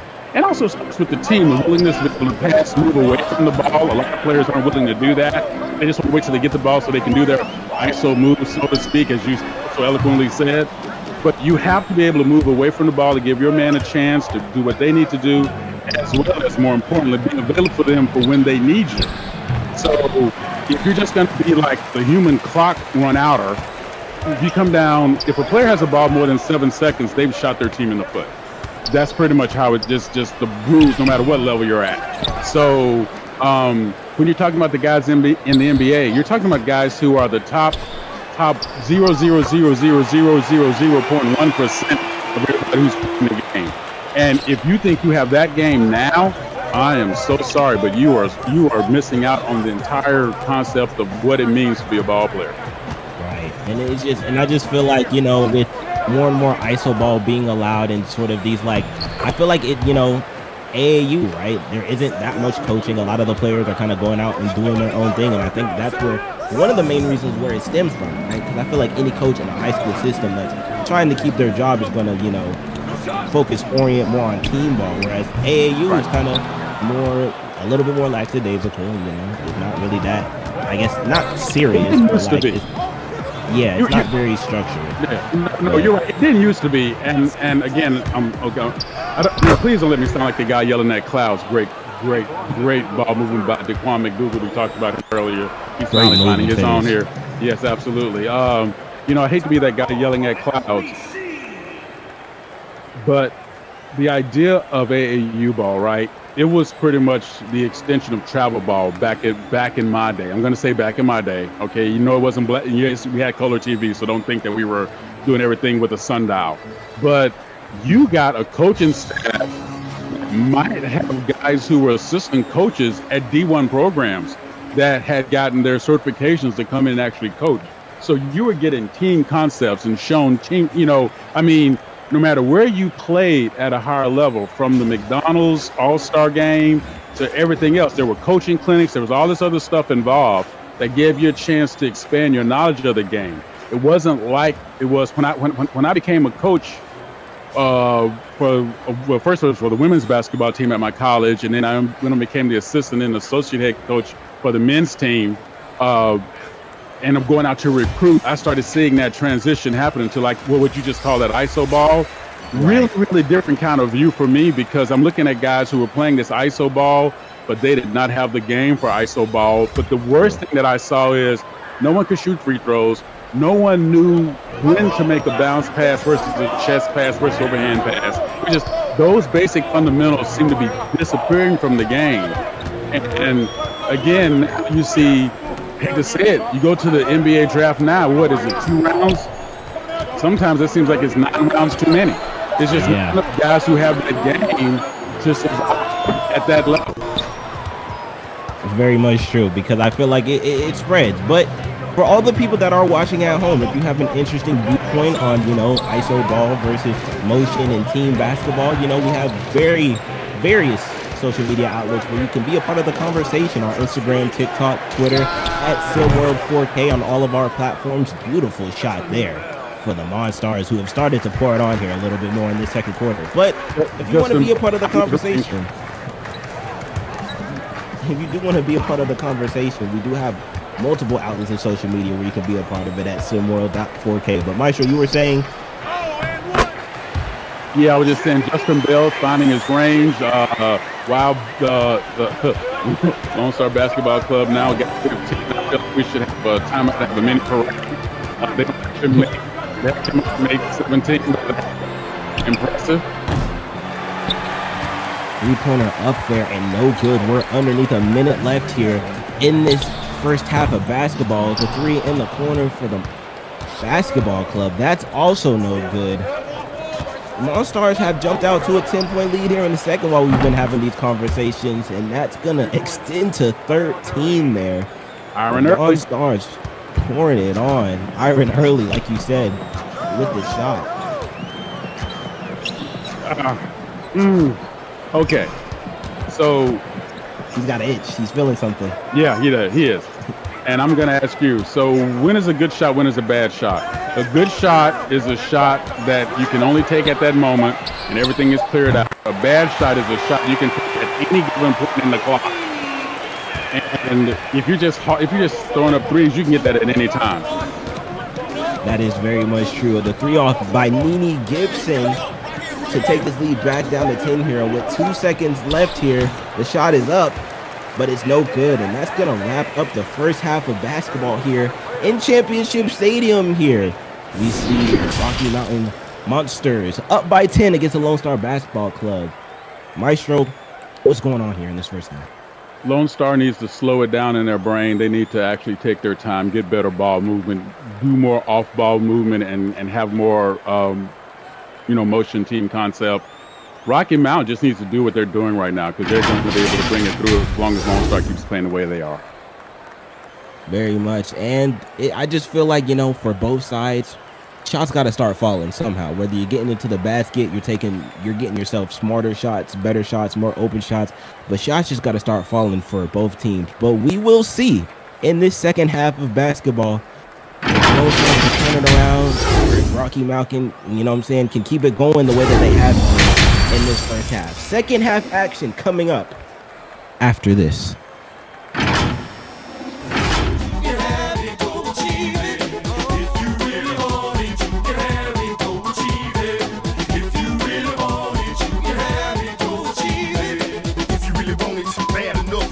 Tough, then no road is rough. Push on up, get up off the grind again. Yeah, partner, I'ma be it to the very end. Lose a win, you gon' know I ain't no hoe. I had a dream of going pro, let that go. But I snatched by the plumber when I exit the door. Now when they see me, man, you ain't ballin' no more. You just don't know, I'm on a whole nother level. About to hit the airways in a minute or so. Doing show for show, all around the nation. It's gon' go down, baby, just be patient. If you really want it, you can have it, go achieve it. If you really want it, you can have it, go achieve it.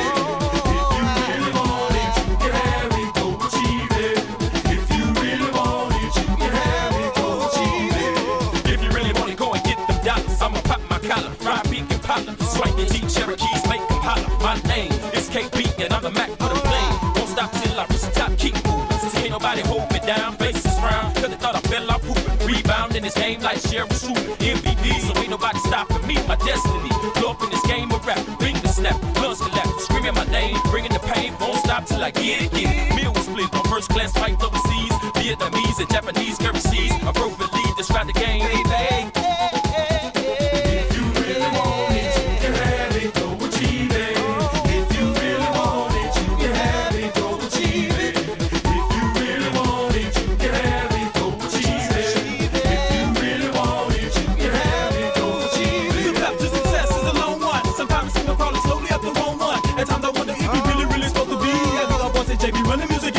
New century, I'm suited up because the game is on. Go to my pilot recipes, although it's staying strong. I'm staying strong while my team through this. And back here with third quarter action here on SimWorld TV.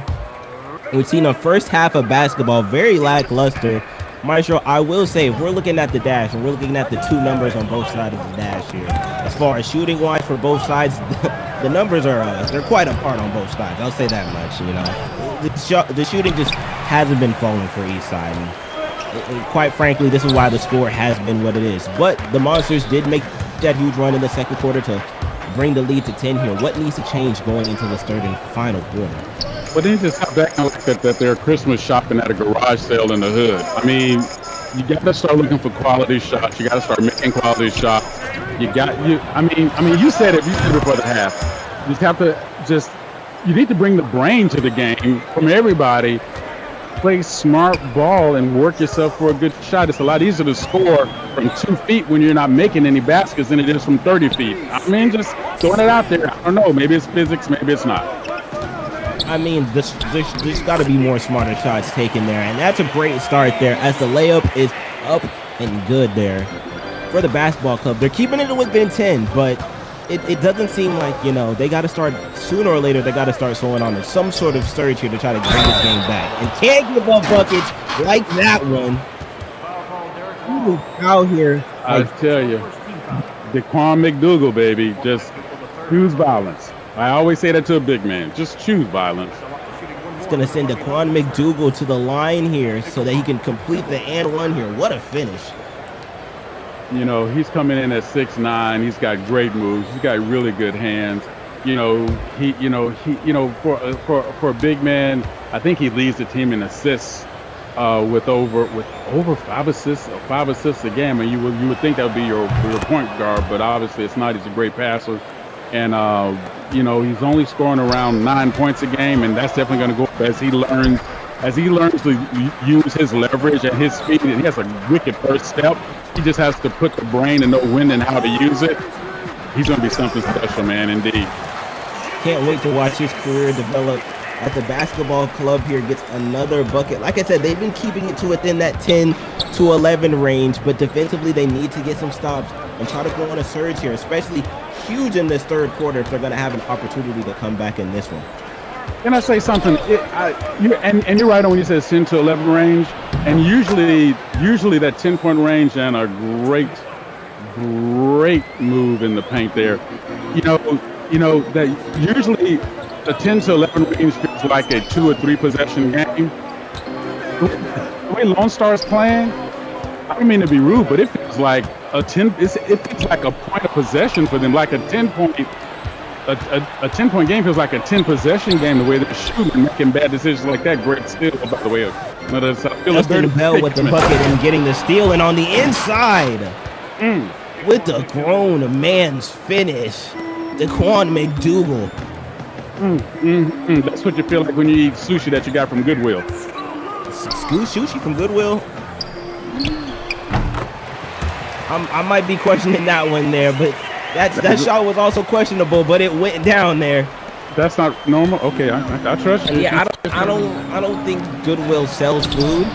I'm not sure, but Justin Bell is cooking on the inside here for the Monsters, and they're extending their lead just a little bit more here. It's interesting to note that this Lonestar basketball club, 3 players with a composite ranking, all 3 of these players, their composite ranking is within the top 50. Yes. SimWorld Hoops. Yes. But you got a game like this tonight, and it doesn't seem like any of those guys are really shining right now. Rejection there, but yeah, and that's what I meant by McDougal learning to use his leverage on his first step. He actually decided to move before the shot, and then his defender was, so when he made his move, he moved right into his man, which allowed that easy block. Yeah, it seemed like he might have had some sushi from Goodwill before he decided to make that move right there. And I never thought that was a weird thing, but I guess I should really. I don't know what Goodwill you're going to that's selling food in general, but hey, I'm not judging a man for where he shops for his delicate fishes. We have a timeout call here on the floor, and while we have this time for a break, we do want to let you guys know that there is a place to be a part of all of the conversation. If you want to talk about where you guys get your sushi from, if you guys want to talk about, the coaching and the players and everything that we do here in the SimWorld community, you can join our Discord, discord.gg/SimWorldTV. Great community to talk about. And all-time great vibes just to talk about basketball, whether it be NBA basketball, SimWorld basketball. Like I said, it's discord.gg/SimWorldNBA. where you can always be a part of the conversation. See the game?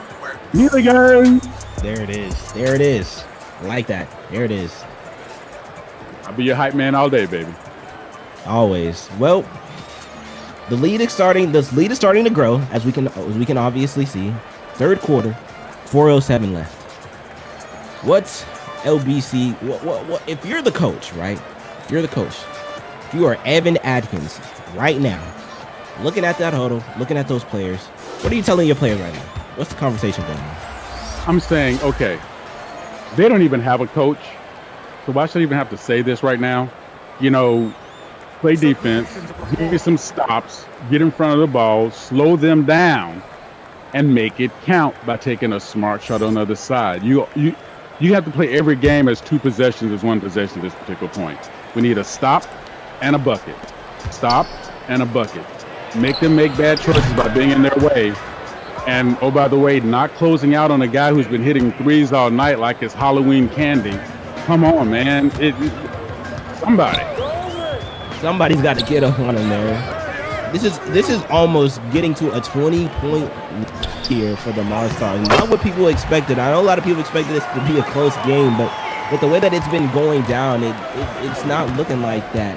Shot there by Jermichael Pitt to try to cut this lead down, but it just seems like there's a lot of self-inflicted wounds, not playing defense, taking ill-advised shots early in the shot clock, not giving your time the offense to set up at all, and quite frankly, it's one of the main reasons why they're in this boat right now, as the Monstars just keep pouring it on. Yes, and I see, with Rocky Mountain is basically a hockey line change, whole fresh lineup of guys in there, and you like seeing that, and And if they maintain the lead with this bench, when the starters come back in, nothing pretty is going to happen. This is the opportunity right now for them to have a chance to change this game before their starters get back in here. A lot of ball movement there. Screen at the top of the key. Trying to get it inside to the post. They'll kick it back out. Bell for three. And he knocks that one down. Okay. A 20-point game. Okay, it's not against the rules to guard somebody. This isn't Canadian curling here, so you can actually get on the ball. The concept of defense shouldn't be stripped away at any point in time for the basketball club right now. No. Inside to Bell again on the fade, and he's getting hot here. Well, it's knocks another one down. It's their fault. They let him do that, so now with the man on him, he's like, oh, whatever. It doesn't matter to him at this point. No. He's seen the bucket better than anybody, and I guess that was the alley-oops. It's supposed to be alley-oop. Alley, that's break no good, but yeah, rushed the shot at the end. You know what? I think he was more wide open than he thought he was going to be, and was like, oh, nobody's on me. Oh, snap. I was looking for a jam. I thought it was going to be some sort of dunk, some sort of jam here. You know my motto, and I said the same thing when I coach ladies. If you get the ball in the post, choose violence and go right to the rim. Make something happen or hurt somebody. Another contested shot there does not fall in the hands of Bell again. Pass on the inside, and it's good. And the Monsters pouring it on here in the third. Yeah, I believe that was Juan Gaffney Ward there. I think he just now doubled his point per game average. I think he was at 1.1 points per game. I think now he just scored 2, so that number should go up. I love that. I love to see a guy get into the higher single digits off the bench.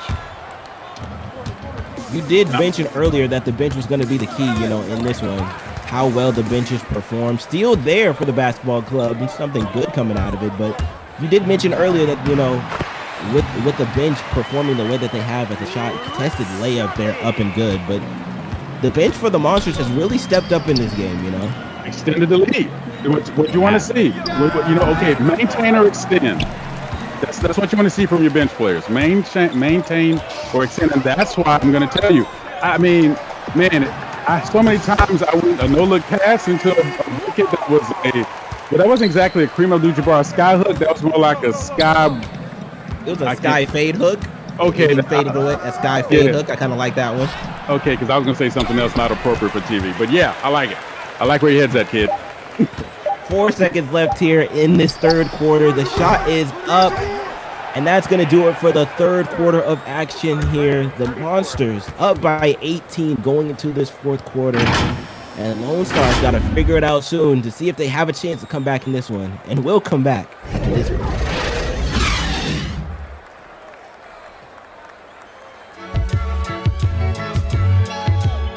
So G-Dep, tell me a little something. Should I record?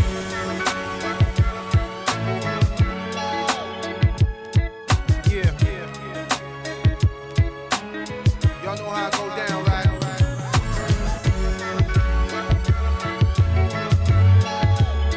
They always want to hold you down. Y'all know.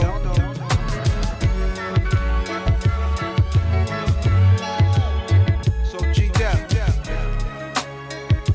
tell me a little something. Should I record?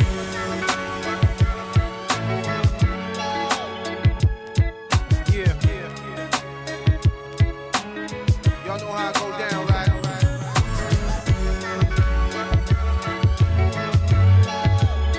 They always want to hold you down.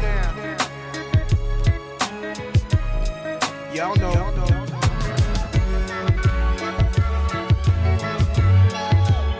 So G-Dep, tell me a little something. Should I record?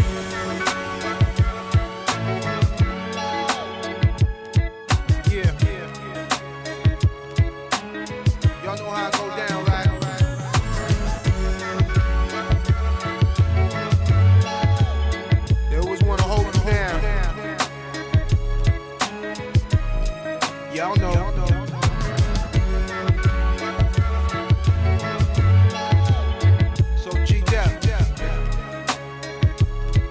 something, a little something.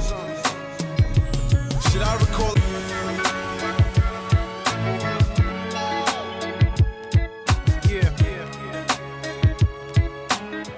Ladies and gentlemen, we do want to let you know that coming up after this game, we will have one more game here of SimWorld Hoops.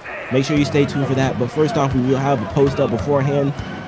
So make sure you guys are staying tuned to the broadcast with the post up, and then we will have another game coming up after this one, which I will preview a little bit more later in this one. But with the fourth quarter going on, and Lonestar in need of getting back into this one, who do you look to? Who do you look towards, Maestro, in this situation? Lonestar, I'm sorry, they're gonna have to come back. They're gonna have to lean on Derek Long to give them something. They have to lean on their scorers like Jose Miguez, Nene Gibson. I need you. We need you.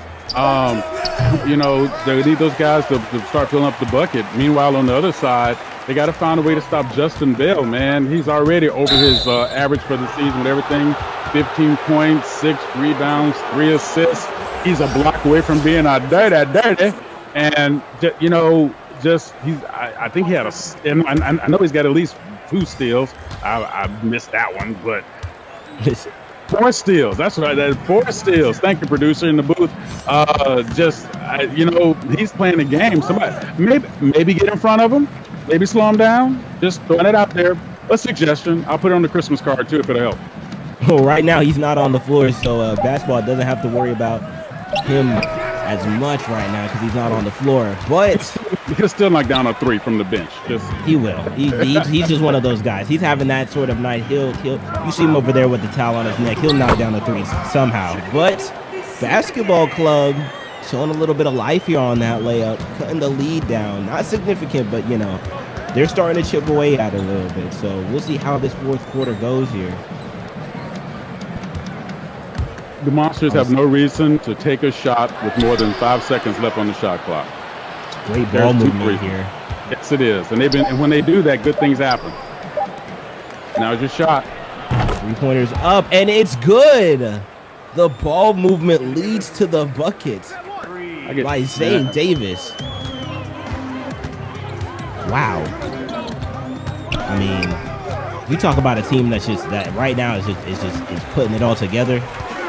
This team right here, they're just they've got it all going, And if I may ask, why is Mason Green at 6'11", 37 feet away from the basket? That is quite an interesting, I got Derek Long. An interesting way about going about it here, but I got Derek Long. I got Mason Green at 6'10", and the next closest guy to them that Rocky Mount has is 6'9". It's interesting the way that they're going about this here late in this fourth quarter, but it's the way that they're choosing to play. It's how they're going about it, and quite frankly, this is why the scoreboard looks the way that it does. This is why they're in the position that they are. But that foul there is going to send Booby Walker to the line here. He's had himself a quiet night, but sorry, I just like Sam Booby. He finishes the 3-point play here, but he's had himself not a super quiet night. He's shown up a little bit, but he's had himself a nice night tonight. You know what? I'm gonna tell you something. So Rocky Mount, it might not be what we thought it was gonna be, but it is a solid game across the table. A lot of good choices, a lot of good decisions, a lot of great team ball, and those things always show up in the stats the way you think they're gonna show up, but they do show up in one particular spot that really counts, and that is how many more points they got than the other guy. And the lead is being extended even more. 3 is up, and it is good. Ireland early, just absolutely pouring it on. Like that's the only way that I could sum this up. They put their foot on the gas pedal since the start of the second quarter, and they just haven't looked back. They just haven't. Daquan's gonna dunk that one day, and I'm gonna have to rock him to sleep because he had the opportunity to put some power on the ball and decided to do a little George Gervin finesse action. Unnecessary. Young man, it's okay. It's okay to catch some paper when you do something nasty under the bucket. Timeout called here by the basketball club, which At this point, I'm not sure what the conversation is about. But if you ever want to be the part of the conversation, make sure to join our Discord, discord.gg/SimWorldNBA. Stay tuned for the post-up coming up right after this. And immediately following the post-up, we will have another great matchup between... this is a good one. Showtime Basketball versus SimWorld Europe. You don't want to miss that one. That will be an exciting matchup coming up for you guys soon. Oh, excuse me. That's Thursday's night matchup. The Wednesday night matchup coming up after this one will be the Best Coast Ballers going up against the Reigning Trays. Excuse me, I was reading into tomorrow's games. We got so many great games coming up, but it will be the Best Coast Ballers going up against the Reigning Trays immediately following the post-up, so you do want to stay tuned for that one. Maestro, you know how I get. I get so excited for all of these games. I'd start keeping ahead in the schedule. I'll be honest with you. Wait. I had a night, and you can ask our producer and ask Blaze. I was calling the game from the week before and the week after, and I had already declared a champion, and I think I declared the MVP, and they looked at me like I was cockeyed crazy. I don't know what was going on that night. I still don't know. I think I must have been sipping out of Blaze's glass. That has got to be one wild night here. Substitutions have been made for both sides of the ball here, and with 4 minutes left here in this fourth quarter, can we? Are we calling this one? I don't want to, I don't want to be that guy to, let's wrap it up early. But are we at this point? Are we calling like the way that the Monsters have been playing tonight? Are we calling this one? I'm only calling when they hit 69. Because that's the rule that Siege, the analyst, told us we have to go by 69 until it hits 69. And it has to appreciate you, Siege, as always. Siege, love you, man. Appreciate you, Siege, as always, man. Well, once one team gets to 69, we can call it, and they might start getting there sooner than expected. That shot there is not going to fall, though. Basketball Club here on the other end, trying to make up some sort of lost time with some points here on the board. No good. At this point, can you make sense of it, Maestro? I mean, look, I'm young, I haven't been on this earth for that long, but can you make sense of what's going on here? Something, maybe some old slang, some like a nice quote or something, Okay, here's the quote. Crazy gonna be crazy. Don't argue with it because nobody can tell the difference. I don't know what's going on. I would love to see these last 2.5 minutes to see the Lonestar Basketball Club run some set plays, maybe actually take a shot while looking at the basket as opposed to this no-look stuff. Be nice. Just see if they can find their game again. It would be really nice to see that, but it just seems like there's been, a lot of fault going on here. During this timeout break, we're going to take a short break, and we'll be back in just one moment.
As we mentioned before here, immediately following this game, there will be a post-up followed by our third game of our triple header tonight with the Best Coast Ballers going up against the Reigning Trays.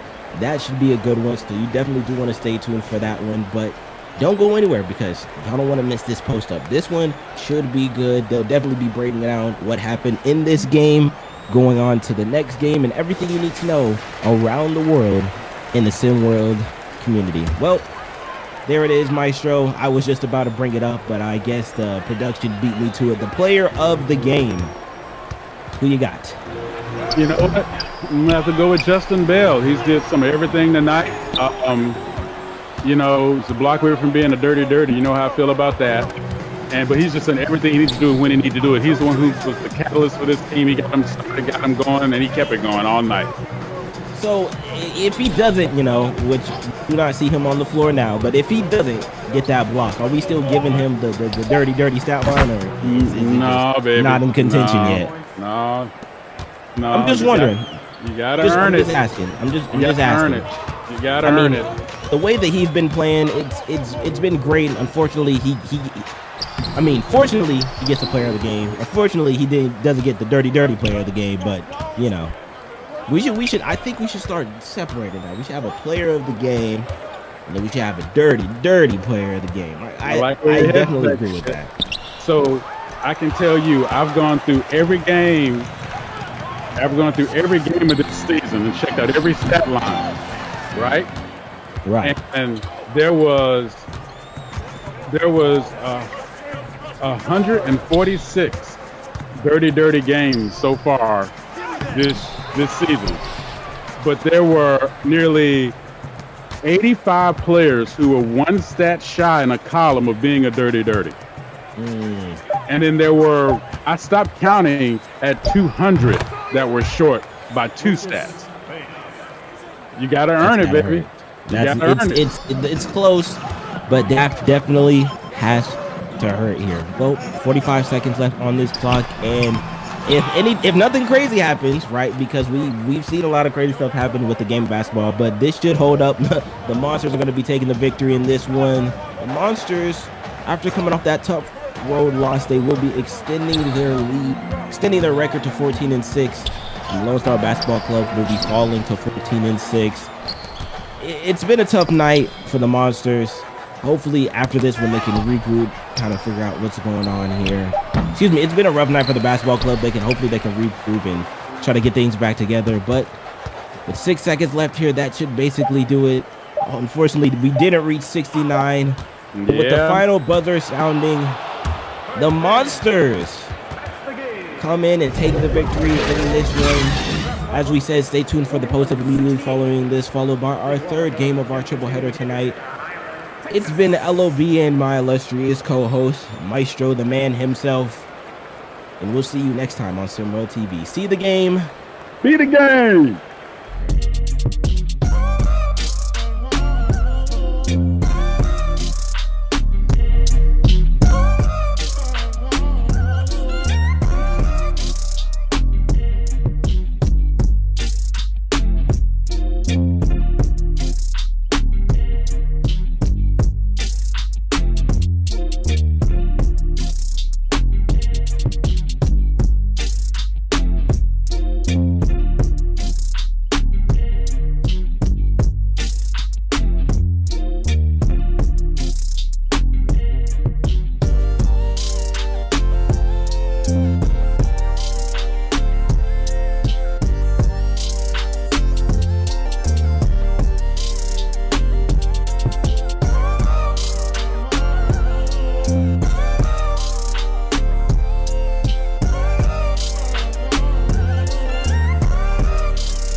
What up, everybody? We're back with another episode of the Post Up, and man, I just got everybody today. I had Jalen on earlier. Maestro just finished calling a game, if you want to call it that.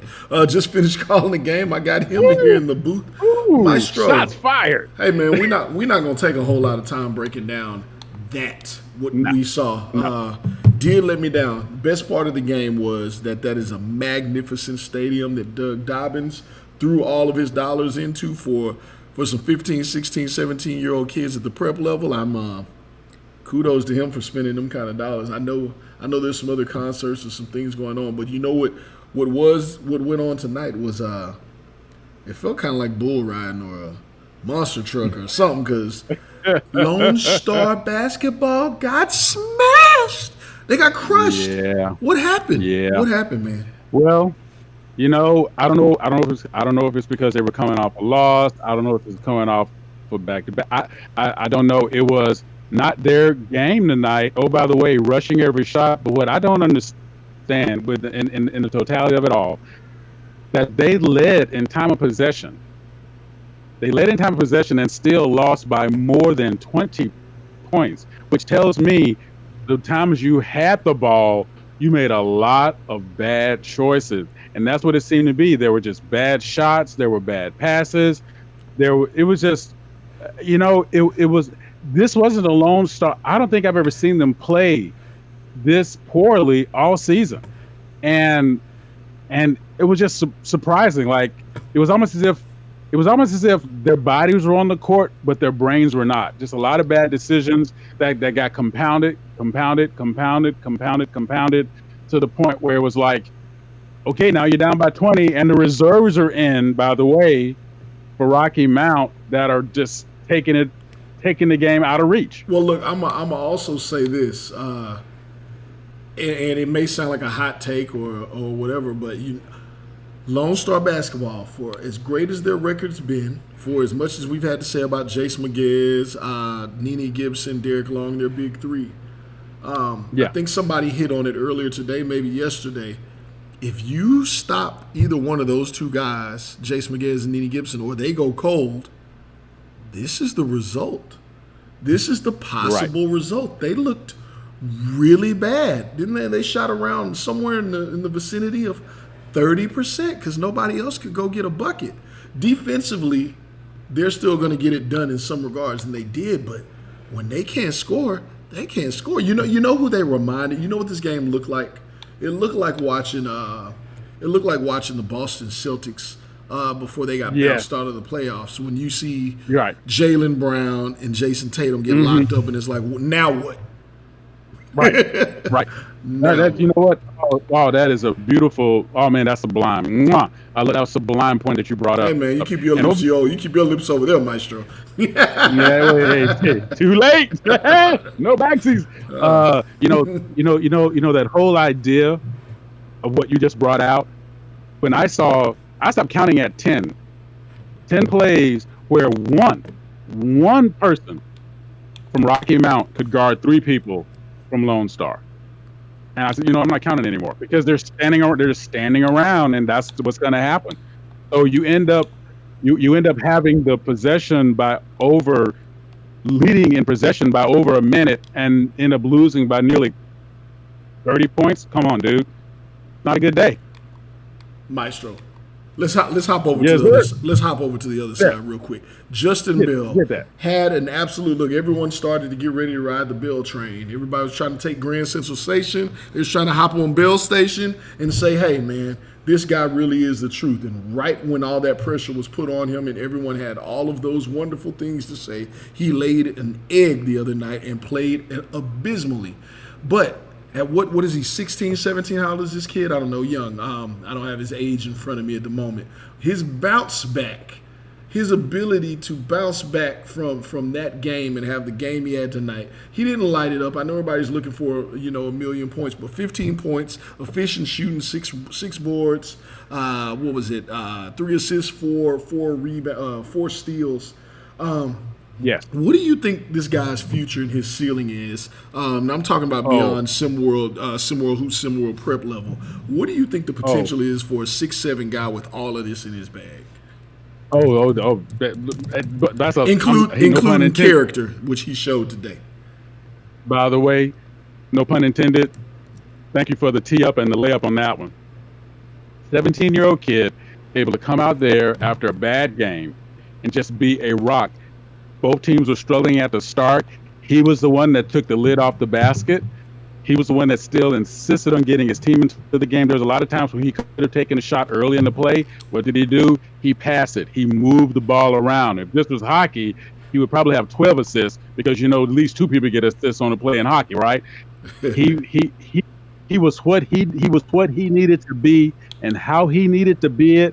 And oh, by the way, that is going to carry on to every level, because when you play like that and you do what he did tonight, all you do is earn trust and respect of your teammates. And, you know, I'm going to tell you something.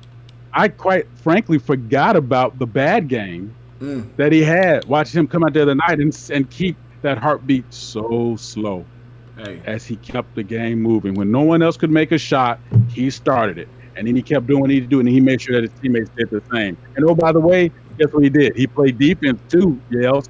He was out there. He was in front of the ball in every play. He wasn't just sitting around waiting to get his. He was making sure his teammates got theirs while he was making sure that he was stopping the guy in front of him. Wasn't out there waiting to get his. I know all about that. So, you know, wifey said has stuff to say to me about that regularly. You just wait and get yours? Yeah. Hey. All right, look, man, we got another game coming up here in just a few minutes. I hear they're ready to tip off shortly. Best Coast Ballers out in Santa Barbara at the Levanche Center.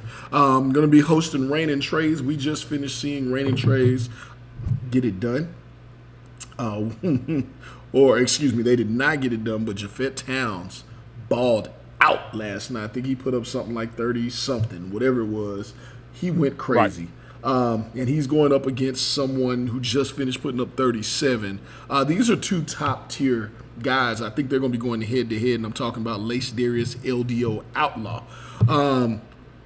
3 keys, man. It's time to get in that paint and do that thing. Don't get caught for a tech. So the 3 keys, what are you looking for? The 3 keys that you're looking for in this game for either team. Okay, start with Best Coast Ballers. First of all, Lace Darius. And want to do this a little different, man. I know we didn't rehearse this. These are your 3 keys overall that you're looking for. You could mix up teams. It could be all on one side, whatever. But what are 3 keys you're looking for? Beautiful. Dude, let's get it. So here we go. Lace Darius. Lace Darius. I'm sorry. I got to say that every time that I hear his name. I just hear someone yelling in like a pimp voice. Lace Darius. All right, my bad. Pimps don't cry, baby. He needs to have his game tonight. You know, I think he felt a little left out by the media from a comment that he made earlier. I don't see why. I mean, he's leading the team in scoring by a lot. And oh, by the way, he also is holding it down with assists. He is the heartbeat of that team. If I'm the Trays, if I need to find a way to slow him down, if I am on the other side, if I'm Best Coast, I need to find a way to get in somebody like Dre Ryder, somebody else who is not necessarily in the middle, but in the bottom side of my points and rebounds and assists, and bring that game up to give them a chance against the Trays. And on the other side, as a full meta game of the Trays, they are so balanced across the table. They need to maintain that balance. Not let anybody get out in front. Not let anybody try to run away with it. They got 2 guys that score in double digits with Yapet Towns and with Kevon Jackson. So they got 1 guy, Nick Bill, at 9, at basically 10 points a game. So if they do what they do, they're going to be fine as long as they remain balanced. And it's easy to get Best Coast off balance because, you know, once you stop the top 2, right, not that much is coming up behind it. So my 3 keys are Lace Darius needs to find his and balance and get his teammates into the game. Trays needs to stay balanced and see if they can take Lace Darius out the game. And the third key across the table is, I just have to say his name is Charmalapopoulos. I just gotta say it. Kylo Charalampopoulos. Hey man, You got it. I just got it. have to say it. I'm not on the call tonight. You and Elava. Good luck. Y'all got it. I'm gonna call him Kylo Ren. Kylo Ren. I like it. Look, before we move on subjects, just on that point, man, I will say Best Coast ballers, they seem like they have a chip on their shoulder. Not just Lace Darius. I think Evangelos Mullins was he was in somewhere out in the SimWorld verse talking his talk. We don't really hear much from the other players, but as good a record as they have, I think they feel slighted. I think they have a little something to prove, and a team like that's always dangerous. But then on the other side, you do have Japhet Town, so we will see how they fare on that one. Look, man, it's almost time. It's almost time. We're headed out to the Levante Center in Santa Barbara, California. Oh, it's a beautiful place. Elava's headed back home to call a game. But look, man, what is the best sports moment in the state of Cali for you? I mean, there's so many to pick from, but I got to go with one that I actually had a chance to witness, and that was Tiger Woods winning the U.S. Open in 2008 on a broken leg. And to watch him walk that course, that is like you might as well be walking Mount Everest backwards with one shoe. People don't, on TV they flatten out everything so much. When you walk that course, you're up and down, up and down, up and down, and I heard all the comments from some of the other golfers, right? Oh, he only winces when he makes a bad shot. Oh, but when he makes a good shot, he's okay.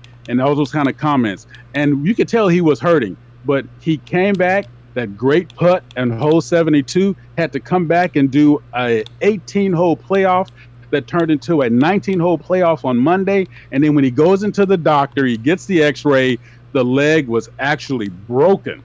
That he won the U.S. Open on a broken leg, everybody shut up at that point. To me, that was the greatest moment in sports history in California. What you got, fam? I don't know. I will say this. I stand behind it. I'm not going to say nothing about that moment, but I can't get with the golf, man. I can't get with the golf unless I can have a moment of absolute outburst. Like I'm saying, if I hit a hole in one, if I hit that, if I hit par, I'm gonna need to scream in someone's face and let them know. I don't know what a golf clap is. Never understood what a golf clap was. Don't want to. But my greatest moment, man. I was not around for this one. I didn't get to see it live. I wasn't actually up in sports and watching it and walking around this planet to see it. But what I do know is that it occurred, and that was. And I've watched the stories, watched the documentaries, and of course seen it on the NBA TV, and then on a great story. Check it out when it returns on Cinemax called Showtime. Man, when Magic Johnson had to take over as a point guard, granted he's 6'9", I get it, but he had to take over. Was he a rookie or a sophomore? I don't know. He was a rookie. As a rookie, his very first year in the league. Yeah. This is his first league. All the lights, not getting his full respect. Had to step in for what other people consider the greatest center ever, at least one of them. LeBron had to break his record for scoring, and Kareem Abdul-Jabbar, and he had to step in and play center and win the game. And then he won it with what? Kareem Shaq. That's crazy. That's crazy. You can't write that. You have no idea. You can't write that. I mean, bruh, I can't stand you because that was my number 2. I can't stand you because that was my number 2. As soon as you said Magic, man, the goosebumps just basically almost. Is that when he went from Irvin to Magic? Is that when that happened? You know what? Well, you know what? He was already Magic, which is really funny, but he became. He stopped being Magic Johnson and just being called Magic at that one name. Well, look, man, you can't hate me for long because I'm about to have you back on the show sometime. It was great. You need to get out of this booth, hop that red eye, that SimWorld red eye, man, and get out there to Santa Barbara because you got a game to call with E-Live. We got a game coming up next for you guys. I appreciate y'all staying tuned in with us here, locked in with the post up. My man Maestro, stay tuned. I think tomorrow, if I'm correct, Maestro's got another episode of Talk Dirty to Me. I think he's going to get probably pretty nasty with it. Do what you got to do, man. But y'all stay tuned for that. We got more Rick's Blazing Takes coming up on the daily. I think we got some Marsh Pod jumping off. And then, we come around on Sundays. We got a couple of pretty cool cats by the name of Big Bob and E. Or better yet, E and the Fat Man on Sundays. Hey, SimWorld, we got it popping, man. SimWorld TV, SimWorld Hoops, we got a lot of stuff going, and we got a great game coming up for you guys, so keep it locked. Tip-off coming in just a few minutes. We out. Peace.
Welcome back, SimWorld. We are at the Levanchi Center in beautiful Santa Barbara, California, the American Riviera, and the home of the Best Coast Ballers, currently on top of the Legend Conference at 15-5. Now with a big win, they just crushed SimWorld Middle East 75-46 in their last outing, but might have a little bit of a stiffer opposition today.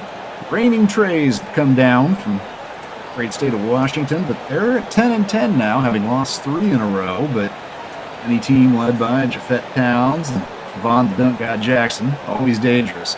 Well, you got me back behind the mic, Eli, and I am joined by Maestro for Game 3 tonight. Good to work with you as always, Mr. Maestro.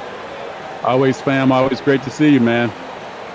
Well, mentioned that Reigning Trays, 3 straight losses, including they just lost to their arch rival, local Nemesis Cascadia by 5, and big game. That losing that, definitely a big letdown for them. What do you expect to see out of them tonight against currently the hottest team in all of SimWorld?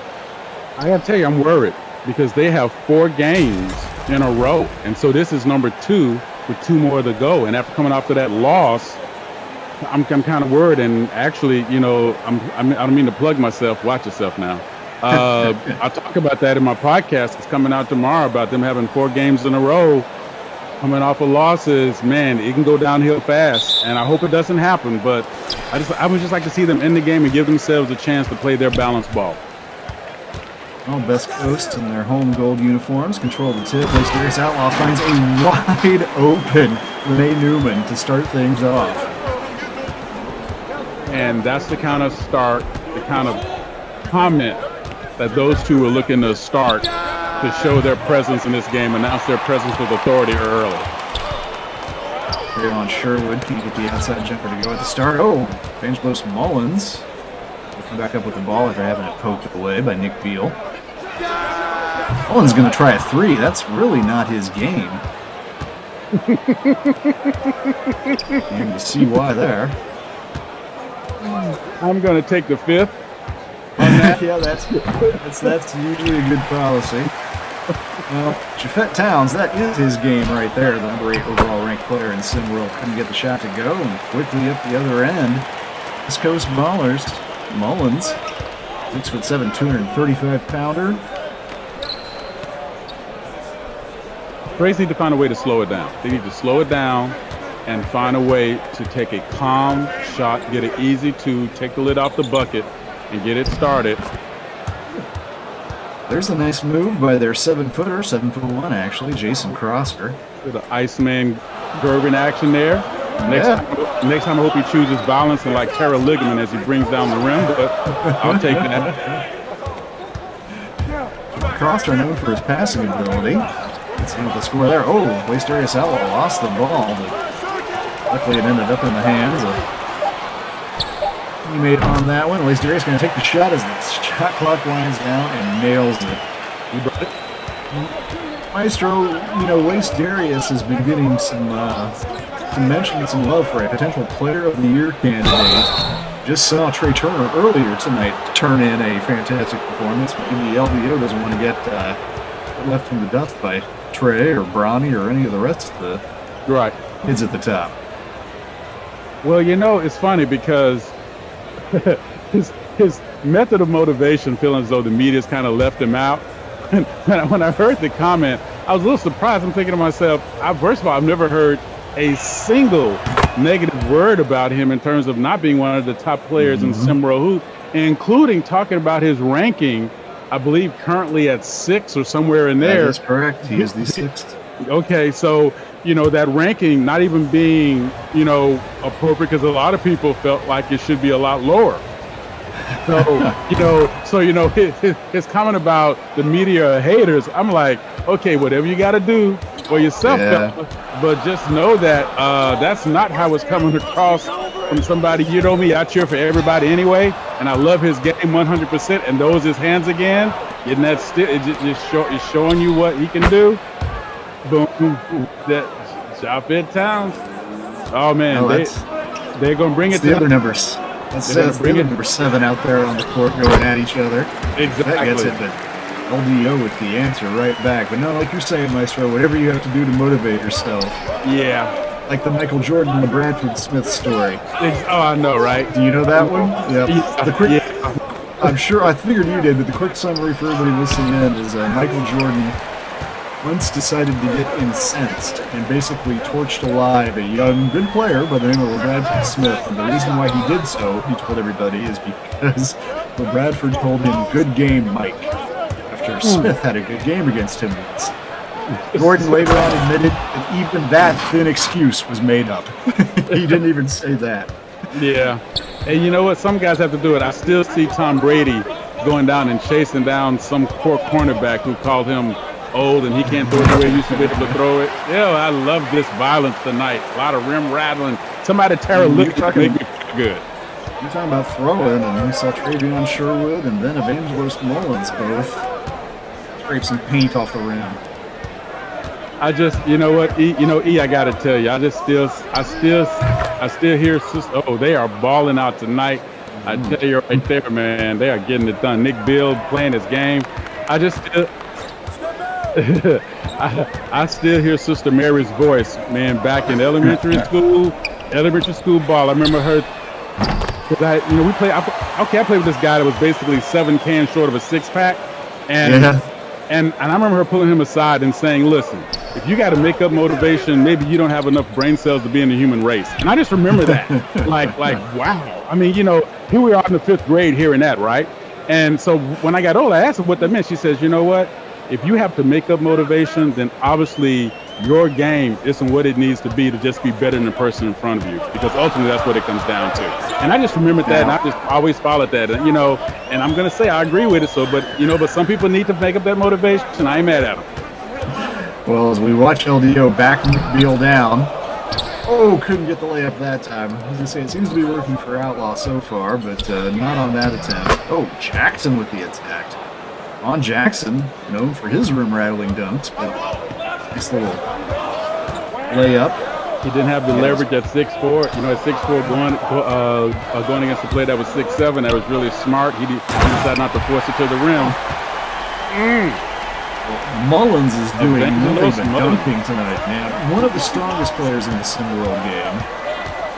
He plays a lot bigger than 6'7" to me, and I'm just gonna say that. I love that. I love a guy who plays bigger than his height. I love it. Well, on the other hand, he is giving up 5 inches to Jason Crosser, and Crosser just used that to his advantage there, getting Trey's 1-point lead, shooting over Mullins. Tough shot there. Newman able to get the rebound. Great ball movement. On the second chance. Great ball movement there. Always go weak side when you get the rebound.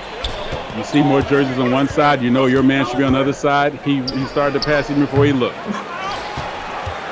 Fett Townsend with a heat check there. Couldn't get that one down. Newman gets it into Outlaw's hands, and he goes right to work. Oh, right at the rim. Blew the 2-footer. Yeah, rushed it. He rushed it with the wrist at the end. You can't do that. I think he didn't expect to be that wide open and looking at the rim. And unfortunately there was nobody in between him and the rim, so he just sort of flipped his wrist a little too much at the end there. Ooh, Outlaw. No mistake on that shot. 3-pointer is good. 5-point lead now for the Ballers. We're coming up on 90 seconds to play first quarter. It is great ball movement. You know what? The Trey's going to have to find a way to slow this down. You know, there you go. Kevon Jackson. That's what he does. That's what he's known for. Made his reputation on that. Ballers going to call a timeout here. While they're talking it over, let me remind you that this is the last of our live games tonight. SimWorld TV is back on the air again tomorrow. 7 o'clock Eastern. Indy Stripes taking on the Aliens. Should be another good matchup. We've had a few tonight. This one aiming that way so far. Got to say, I'd like to see reigning Trays and their coach Finn Hayes maybe try to attack a little bit more through their 7-footer, Jason Crosser. Best Coast, as good as they are, if there's one thing they lack, it's height. No player on the team bigger than 6'8", and really 6'7", 235 Evangelos Mullins is the biggest of them in many respects. And we've already seen Crosser able to just shoot right over the top of him, and Crosser does have a good shot, only averaging, well, I say only, it's a respectable 8.9 points per game.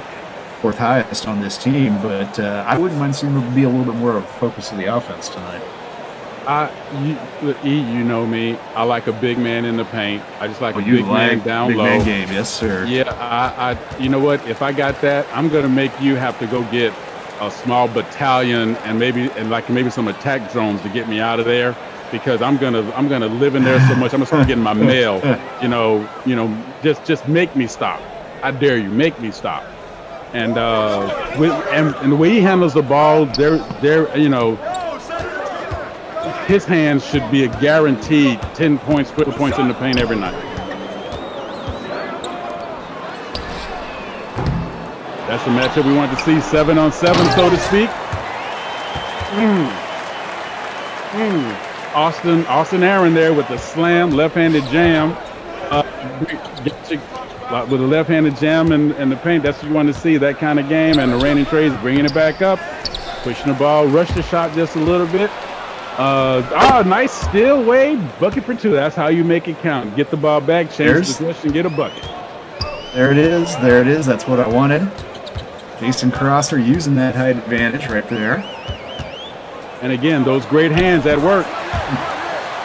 Austin Ajervon, however, he's a little bit undersized too, 6'7", 225-pound bruiser, but does not play like it. He plays like he is in the 6'10", 6'11" range, and I'm loving it.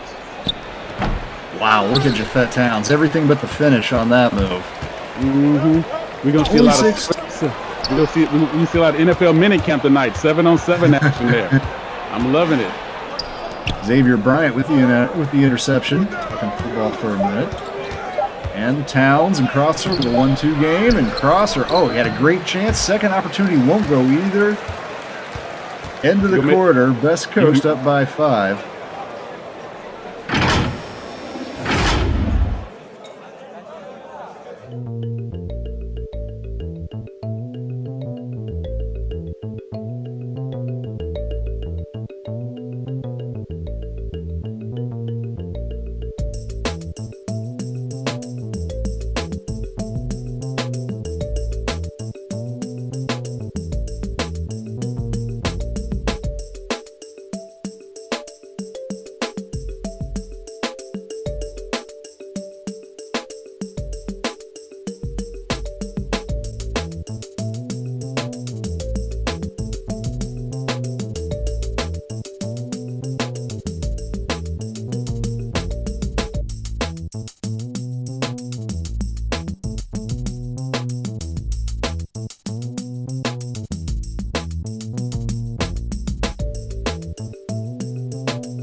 We're just about to get underway.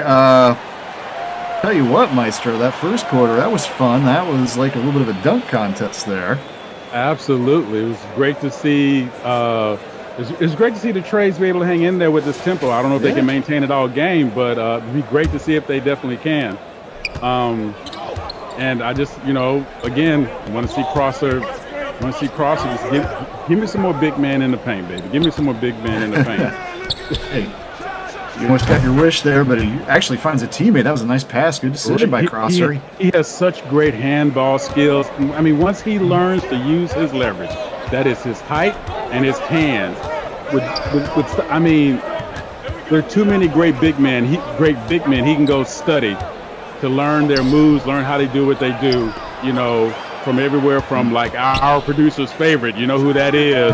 One of the most beautiful big men in the world. His hands and his ball, his feet moving, his ball, everything's just beautiful about, Akeem the Dream's game. Just go watch guys like that and, pick up on those little things. Well, multiple attempts there, rejected. But in the end, Jaziel Wright Johnson drains a three. That's just his fourth made three of the year, but it gets Best Coast back on top by 5. Ooh, a little flip. That is none other than Kylo Charlem Populous. Say it. Just say it. Just say it. Just say it. Charlem Populous. I don't know what's so hard about that. He's in the clubhouse with one of my 4 favorite names in SimWorld Hoops League. It is a Giannis-like name, but hey, look, he's getting recognized for his game, not that extra long. Exactly. One last name there, the dunk there. Rays are back within 1. He's way over his season average in points. I love when I see that happen.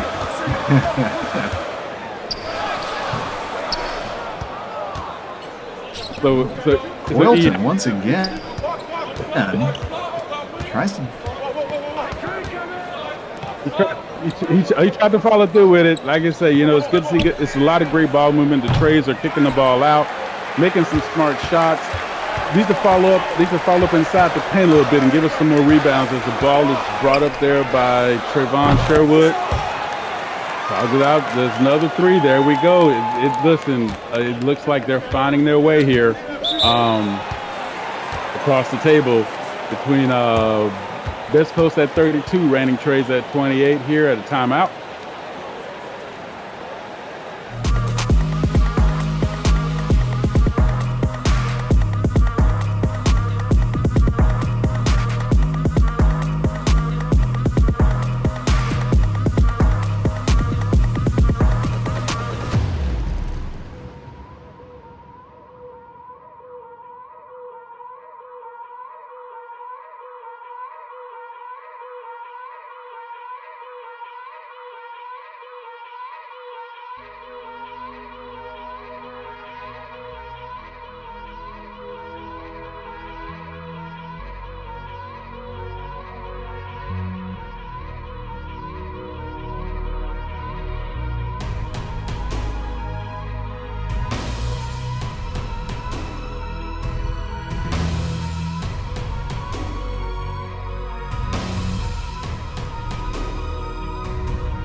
Best Coast up by 4, 5:39 to go, second quarter. I want to remind everybody out there watching that if you're watching this game and you're not a part of this game, that just doesn't even make sense. You need to join SimWorld. You can become a player. You can become a coach. You can be a coach just like Finn Hayes, coach and Reigning Trays here.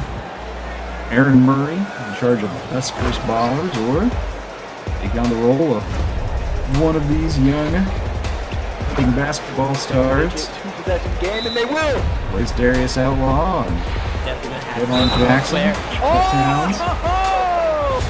It all happens. That's SimWorld. Find us at discord.gg/SimWorldNBA. Be the game, baby. See the game, be the game. Reigning Trays inbound the ball. Asher Benedict has it. With 3 already in this game, Benedict.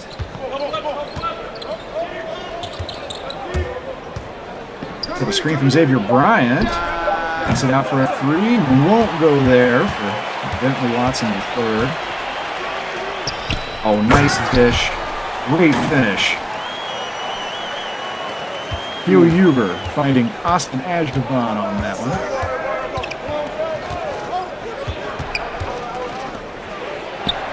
Benedict gets it back over, and once again finds an open teammate. This time Brent Watson the third drains it, a 6'4" wing out of Tillamook, Oregon. Watson.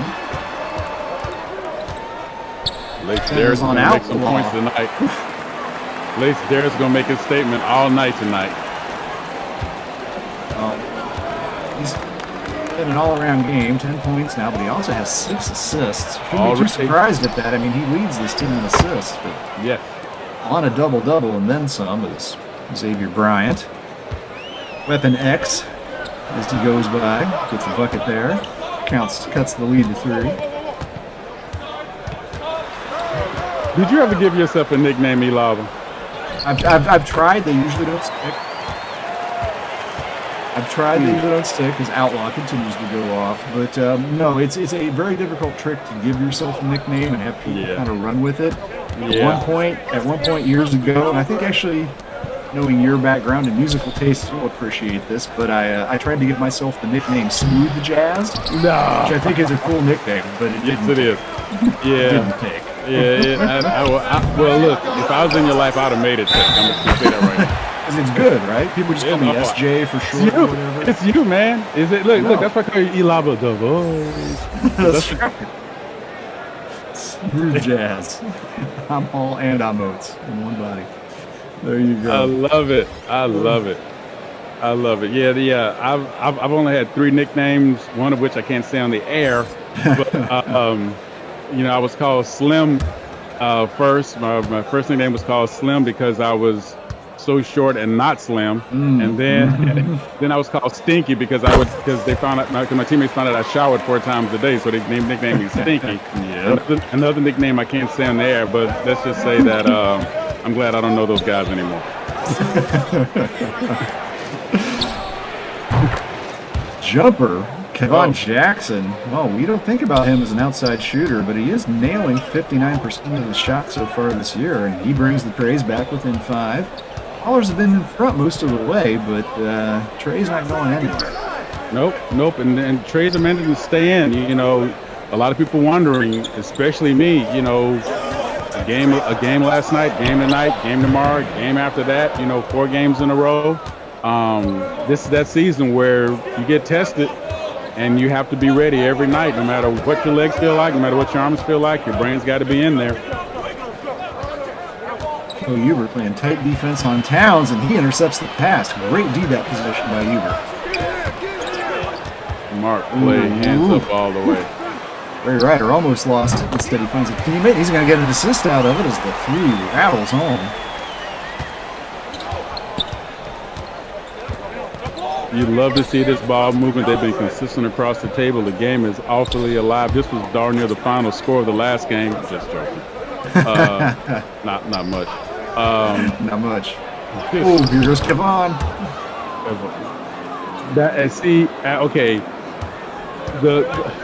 Kevon saw that he caused the other guy to be screened by his own teammate. That's just straight heads-up basketball, no matter how you look at it. And I just love seeing heady ball like that. Well, probably like that play there by Akil Huber. Why he's Mr. Basketball, Akil Huber, 6'4" wing.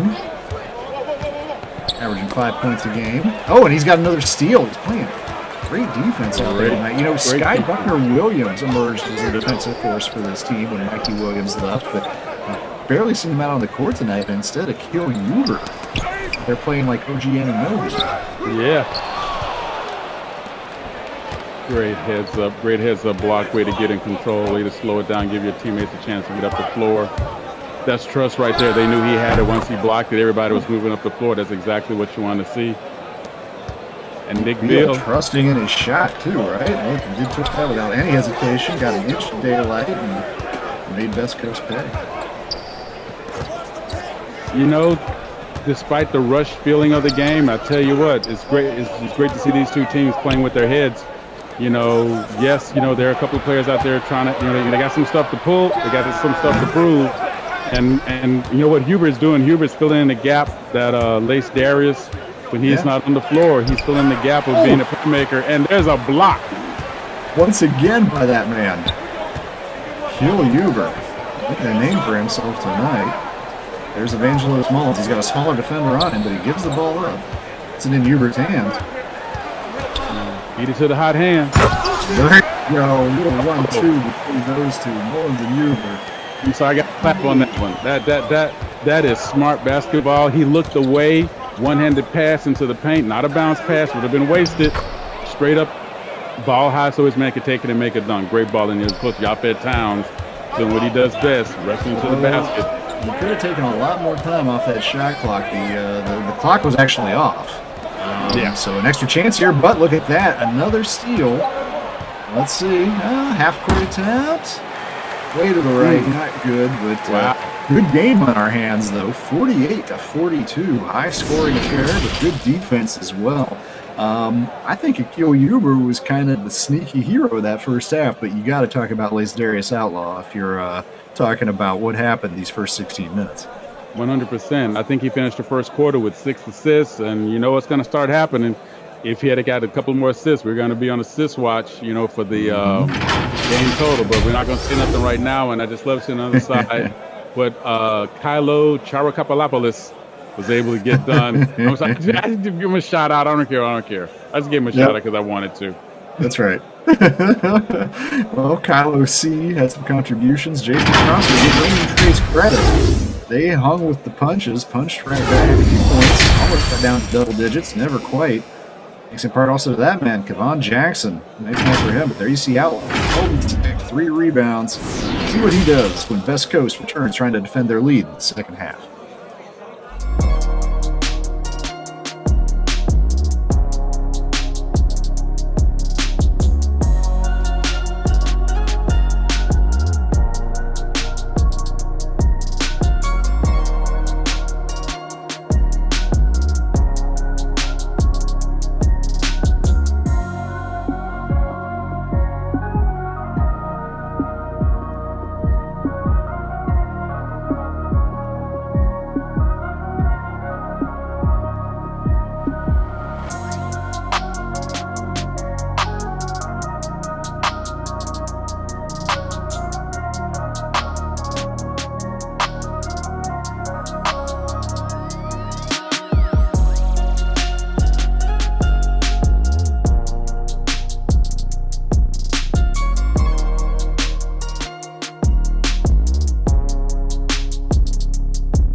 All right, we're back. The Levanchi Center, second half action just underway. Raymond Trey's trail by 6, but they have the ball and they have it in Fett Town's hands to start this second half of action. Oh, nice little turn by Towns, left-handed finish. He's good both ways. that first quick step, and then he sets his man up, and then what he does, he uses his leverage. He sees the man off foot. He goes the other way because he can go right or left. He's amphibious. At his best, Towns is a just athletic kind of player, really. Elegant almost in his game. There you go. If y'all don't get the amphibious thing, look up Mike Tyson. Googling Mike Tyson amphibious will get you the answer pretty quick, if you're not already aware. Well, dead ball staying with reigning trays. I want to remind everybody again, come check us out. Find us on Discord. It's where everything happens. It's where all of the chat, communication, news drops, everything. Discord.gg/SimWorldNBA. Back to live action here. Santa Barbara. Nick Beal tries a jumper, won't go, and Mullins clears a rebound away. Mullins definitely hung tough tonight with a much bigger Jason Crosser, although Crosser interrupts that pass. Yes, great hands again. I'll keep saying it. Well, once he starts to utilize that size with those hands, it's gonna be nice. Yep. There's another steal coming up the other way now. Way to read that play. Buckner Williams. Buckner Williams. Oh, where were you going? What did you do, LDO? LDO. Harder on yourself. Yeah, I think you said, you know what? Give me somebody on me. I'm not going to take it that easy. Runs up back with Crosser. Gives it up to Towns. Those two have a little good 1-2 connection, but Towns is going to try a deep three here and nail it. Somehow I don't think that was what they thought of at first. No. I got a feeling Crosser actually stepped in the path and moved his man into the path, so Towns decided to just do a little improvisation there. Stride from Outlaw. Coming a little bit. Towns versus Outlaw. And look at that. A little English on that shot. Rattles in. Tie game, and Jafet Towns, the two number 7s out on the court. Jafet Towns and Lace Darius Outlaw are starting to make this a little bit of a personal battle. That's right. 7-on-7, baby. 7-on-7 crime. There goes again. You know what it is? Lace Darius, he don't like open shots. That's what it is. Too easy.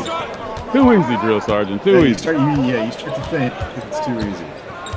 King only gets you in trouble. Oh, there goes Towns. Nice finish. Very nice finish there from Towns. And remember, he's only 16. I called his game elegant earlier, and I said that for a reason. It's a game of a much older, more sophisticated player, but of Miles City, Montana, Jafet Towns. Averaging almost 20 a game and having a nice night tonight. 5:12 to go in the third quarter. Montana, not known as a basketball hotbed, but I believe that was also the home of DJ Childs. There you go. The stars of SimWorld's first season last year. Childs and Cody Johnson combining, being the 1-2 punch of the team that eventually won the inaugural SimWorld Championship tournament. So maybe they put something in the water out there in the mountains. Billings, Montana, baby. Billings, Montana, one of my favorite cities all day long. I'm going back there one day and y'all never find me again. 2-point lead for the Trays. Impressive start to them here in the second half. Remember, they trailed by as much as 8 earlier. The Trays, if they keep their legs going, they can keep it right here. They give themselves a chance, and then they can maybe find a way to take three out of the 4 in a row they have to take. But you got to win the one in front of you right now. Landon Collier, Quilton, has it. Takes a jumper, misses. He's had a rough night, Quilton. One of only 2 16-year-olds on the Best Coast roster. Does have a promising future in front of him. Just hasn't been able to do much tonight. This is Cam Mastro with the ball now, the tall point guard. Moves it up. Ooh. You know that's dangerous when you see Jackson shake his defender. Yeah. It's not going to end well for the rim involved. His first step, man, is like an explosion. It's just, and you can tell right now, it's all instinct. Once he learns to use leverage on the player in front of him, that first step's going to go from an explosion to a meteor hitting the earth. Dio got the buck at the other end, and now he's defending Towns. 707 crown, baby. 707 crown. That's how you use the inbound line as a defender. That, force multiplier right there. If I got you down low, I'm gonna squeeze you to that line and make you have to dribble through me. Then I get to take my charge, or you're gonna go out of bounds. That's the way I win, baby. Hugo Fields enters the game, the Alaskan from West Coast, but it's Quelton drives and still can't get going. Cam Astro pulls down the rebound. I am optimistic about number 8's future in green out there. Cam Astro, 6'6", but his point guard skills just 16. Oh, he didn't look good there. He led Crosser out of bounds on that pass. Crosser never had a hope of keeping that. I think Crosser was trying to make a cut, and he was making a pass to where he thought Crosser was going to be. I just think that was two teammates that don't quite know each other as well as they should right now. I'm kind of partial to that. I was a 6'6" guard myself, so I'm going to give them the benefit of the doubt on that one. It looked like they just had their wires crossed. Well, Towns pulled down the rebound and now he brings it up. Yeah, so the screen from Crosser. First step. Bucket. Every time, that first step. Left or right, he's able to make that happen. That is just heady up basketball, knowing that you have that first step like that. First step makes a big difference on any level. Oh, tough drive. Shot won't go. Dre Ryder will go to the line, however. Foul called against Xavier Bryant. Not thrilled with it, but regardless, to the line, go West Coast. Dre Ryder, 6'8", about 200 pounds, 16-year-old. He and Landon Quilton are the two 16-year-old players on West Coast Ballers. Ryder from Yuba City, California, just averaging 2.8 points per game this year. But he and Quilton will largely form the core. What Coach Aaron Murray brings back after this very senior-laden crew graduates this year. Yeah, you see these kids, you see their development, you see little bitty things, right? You see, okay, how are you at the free throw line? How are you when you're driving to the basket? How are you when you're off ball defending? How are you when you're on ball defending? The little nuances past just what's my scoring line or what's my rebounding line is what separates the cream of the crop from the people who are just wearing a jersey. Well, the crowd here really didn't like that call at all. Austin Ajavon with the foul, and it's going to send Towns to the line. He was smart. He jumped into his man, and his man unfortunately gave up his feet with that. And once you give up your feet, I got you in the air. We can make that happen all day. I'm going to get that foul no matter what. Hey, while he's shooting, let me ask you a quick question, Maestro. We got Towns at the line here. Just sort of on this topic. The NBA Finals game with that foul turned out not meaning anything in terms of Jimmy Butler.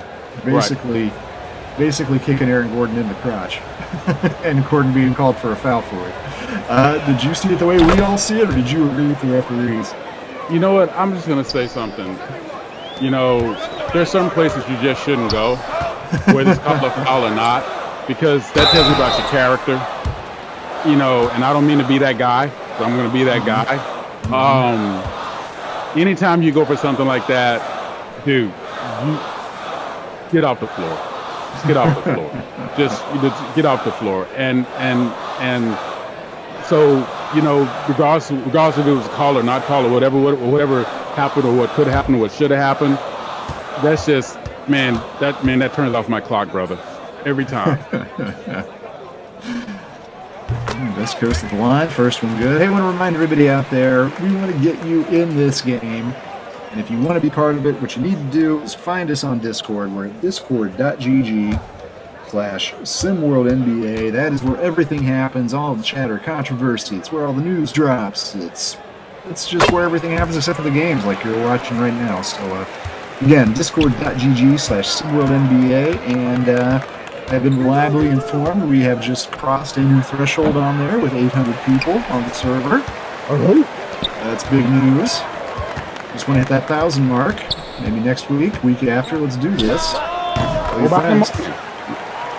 phone a friend. Let's dance.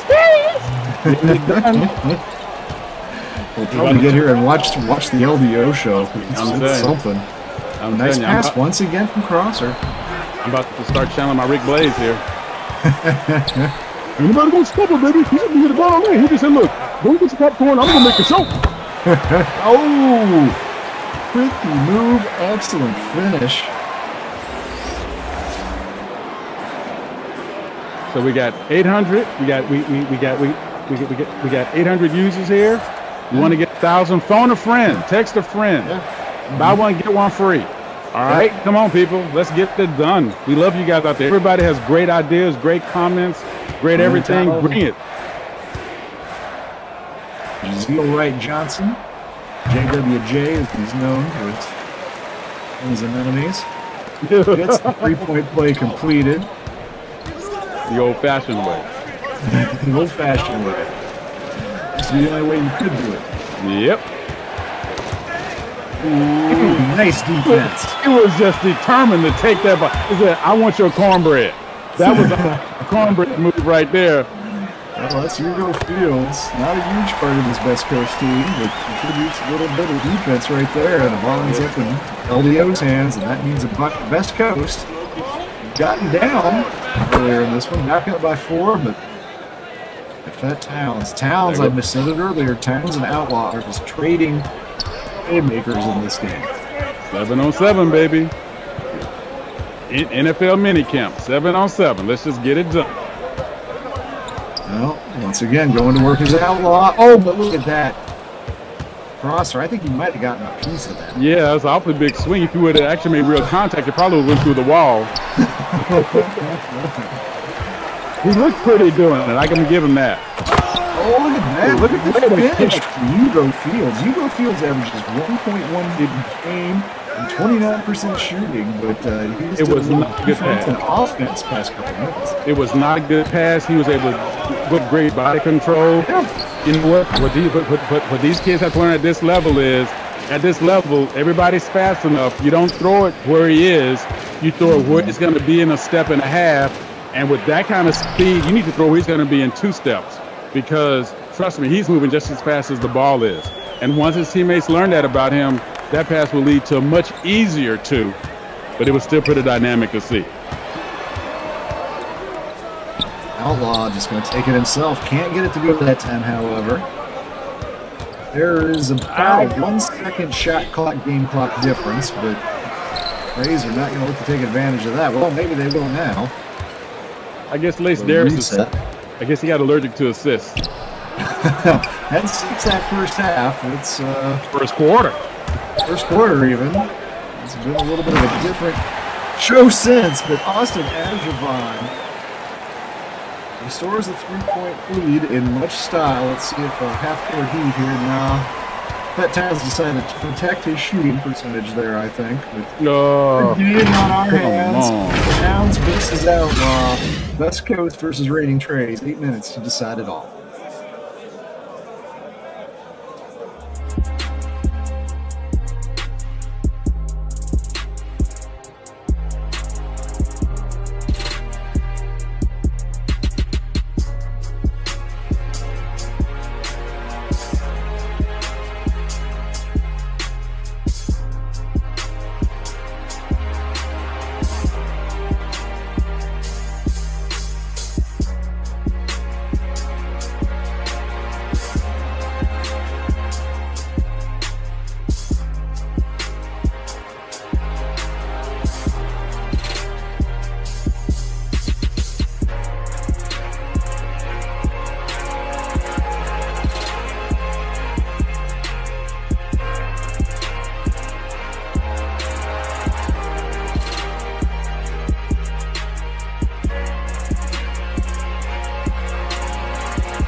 narrow lead for Best Coast Ballers, and it really has been Outlaw who has the ball right now, going up against Towns. 28 points for Towns and 20 for Outlaw.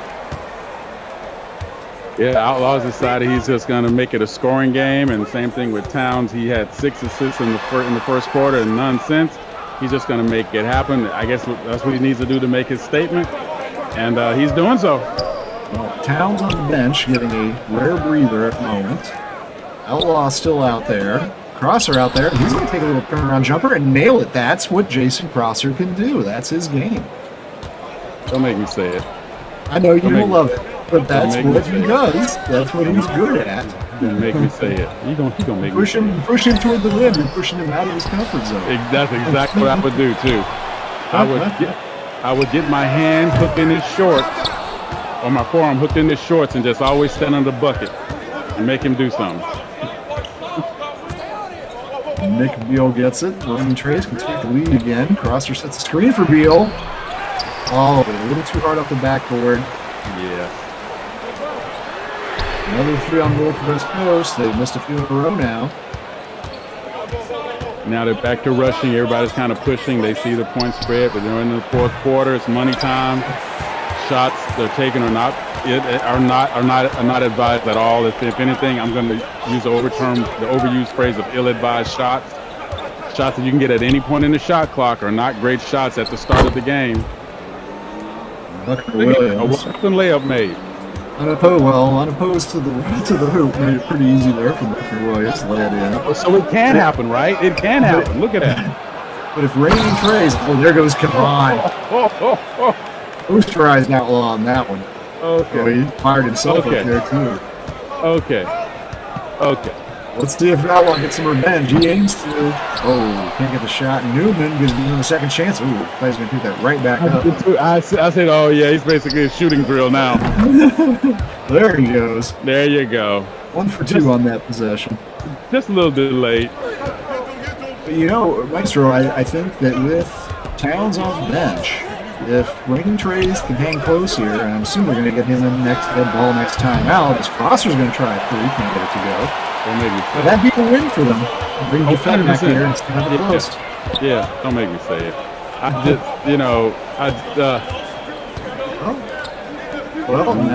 As I say, there you get to see a little bit of Crosser trying to defend Mullins too, so it's a little bit of Mullins' old school game versus the new school from Crosser, but instead it's just more LDO in the end. 5-point lead now. He has decided, team on my back, let's go and get it. And make them not talk about me right now. You see that, it's working for him. I'm going to support it. Oh, I can dunk and I can bust a 3. Well, Kavan Jackson, much more known for dunking than outside shooting. That was right there. 3-point lead. Kavan Jackson's made 2 threes in this game. We've only made 9 all season long before. LDO just looking at back Beal down here. Yeah. Oh my God, I'm having a flash. 30 seconds, 5 to 6 seconds, 9 seconds, 14 seconds, 17 and a half seconds. Get your mail, get a notice from the UPS, and get a fruit basket from your neighbor. You've been there so long. Let's see if they can manage to get the lead back or tie it up. Beal shoot. Goodness. Williams, and he's going to finish with the foul. Goodness. Somebody needs to file some paperwork with the state because somebody just got their ankles broke. I know they're going to need it. I hope they got a low copay on that one. Oh, my goodness. Look who just came back into the game, too. Add insult to injury. Grace can retake the lead here, and number 7 in green back on that court, Jafet Towns. Nick Bill 19.7 per year per game, but he's in for a season high tonight. Nick Bill's going to be avoided by all dancers from now for the rest of his life after he just broke those ankles the way he did. Oh my goodness! And he was so smooth with it. The guy was 6 feet away from him, and he still over himself. That's how you know. Okay, there you go. There you go. Open. You can make open layup. Look at that. Well, Outlaw and Towns back on the floor. I wouldn't expect to see them come off the rest of the way. Absolutely not. Seesaw battle. Looks like it's probably going to come down the last possession. I hope so. This game deserves it in this way, as good as it's been. Towns has it. 2 steps too late on that pass since Crosser likes to take that outside shot. If he had to pass that passed that ball 2 steps sooner, it would have been a 3. But then, there you go, Towns. And give Crosser some credit, too, for creating some space for Towns. He did an assist on that, but he ought to. Yes, he did. Oh. I love what's happening here. 7-on-7 crime. Lace Darius, he says, I ain't passing no gas to nobody. Just mine. Oh, Joe, mistake right there. Timeout on the court. 1 point lead for the Trays when we return.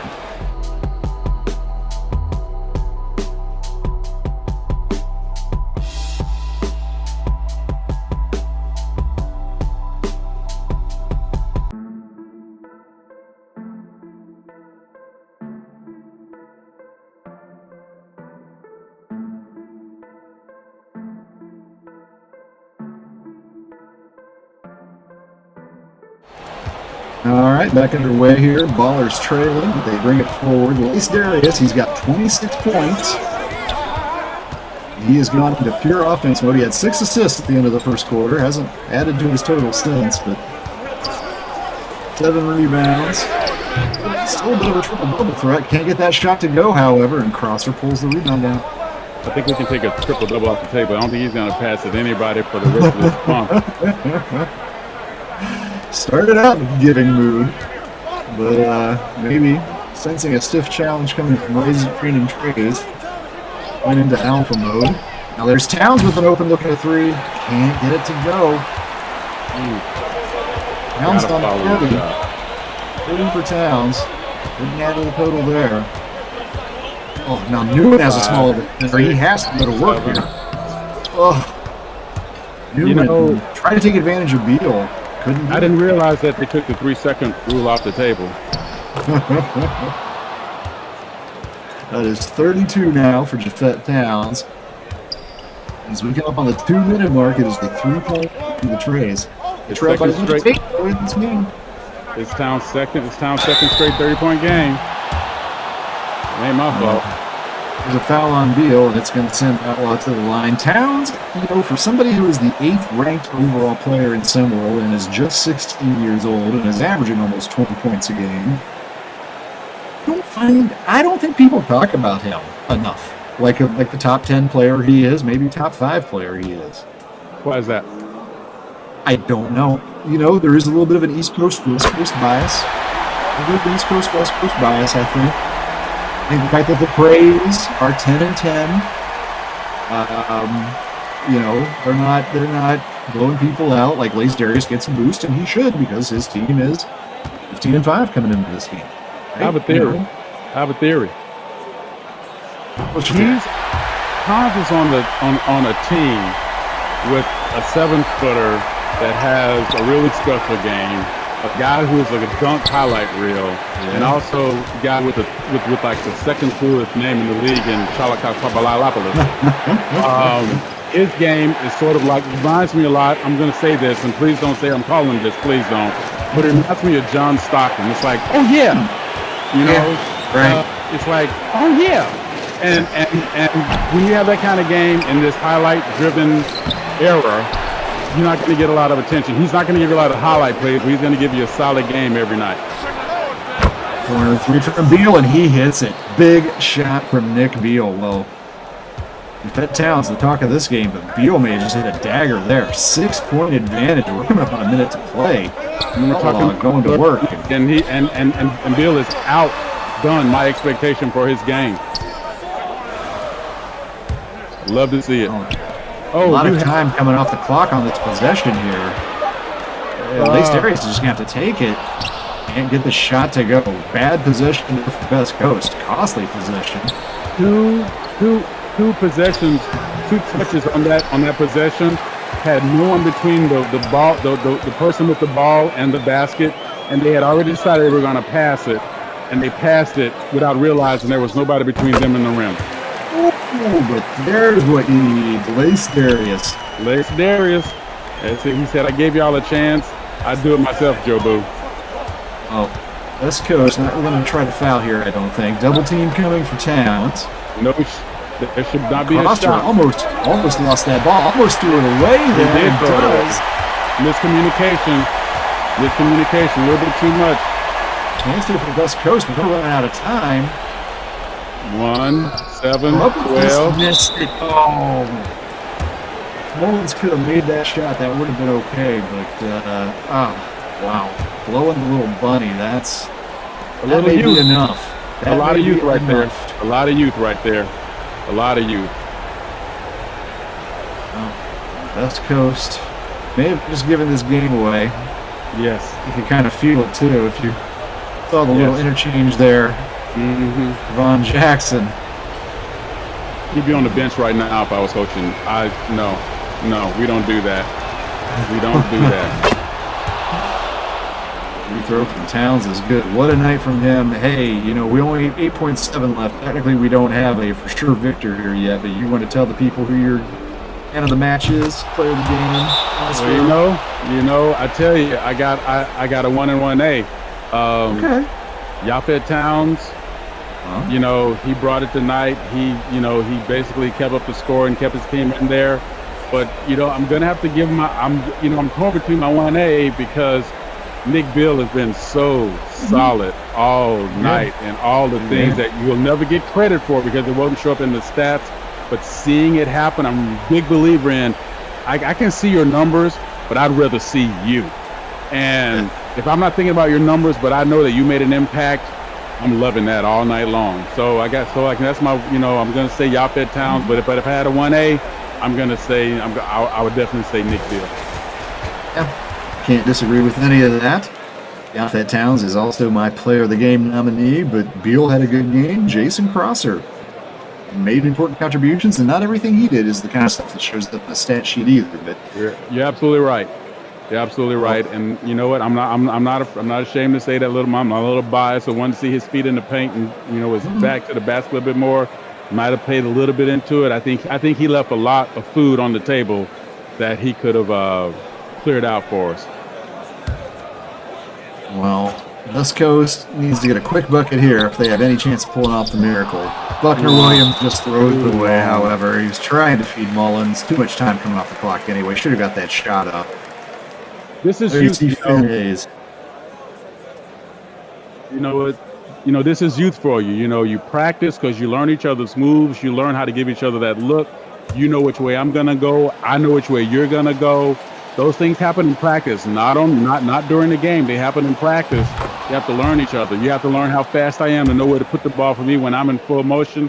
I have to learn how you throw the ball to know where I need to be to give you the best leverage in order to get me the ball in motion to get it.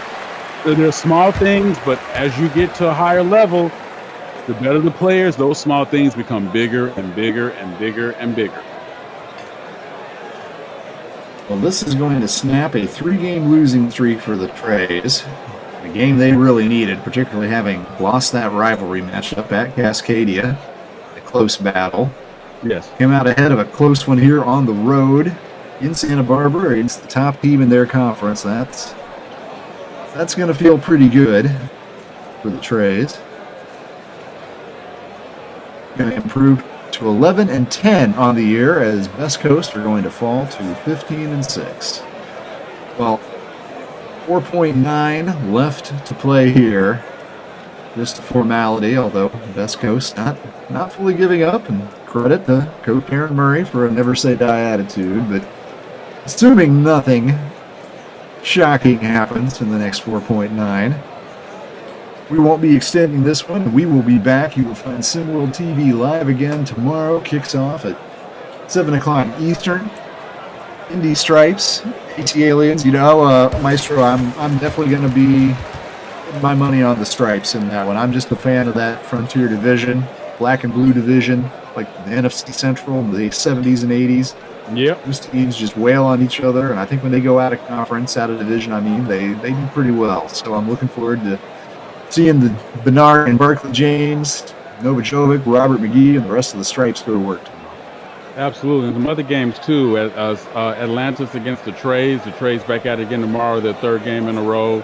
The North against Latin America. Of course, the Yacht Club back at it again against the Beast. We got Asia Pacific against the Originators. I can't wait to see the Originators back in action. They've had a good rest, man. Great team. And also Showtime versus Europe and Cascadia, one of my favorites against Oceania. It's going to be nice. Lots on the lineup, and it was hopefully going to be another good one like tonight was. This one has gone final. 6-point win for the Trays. They move above 500 on the year. West Coast came in tonight topping the Legend Conference. A little bit shaken after a defeat at home. East Area Outlaw played well, but Jafet Towns and friends just too much. Well, thank you for being with us, everybody out there. Remember to come back tomorrow. SimWorld TV back on the air, 7 o'clock Eastern Time. For myself, E-Lava, for the Maestro, Rodiel, and everybody else at SimWorld, thank you. And we'll see you again tomorrow. See the game? Be the game. Be the game.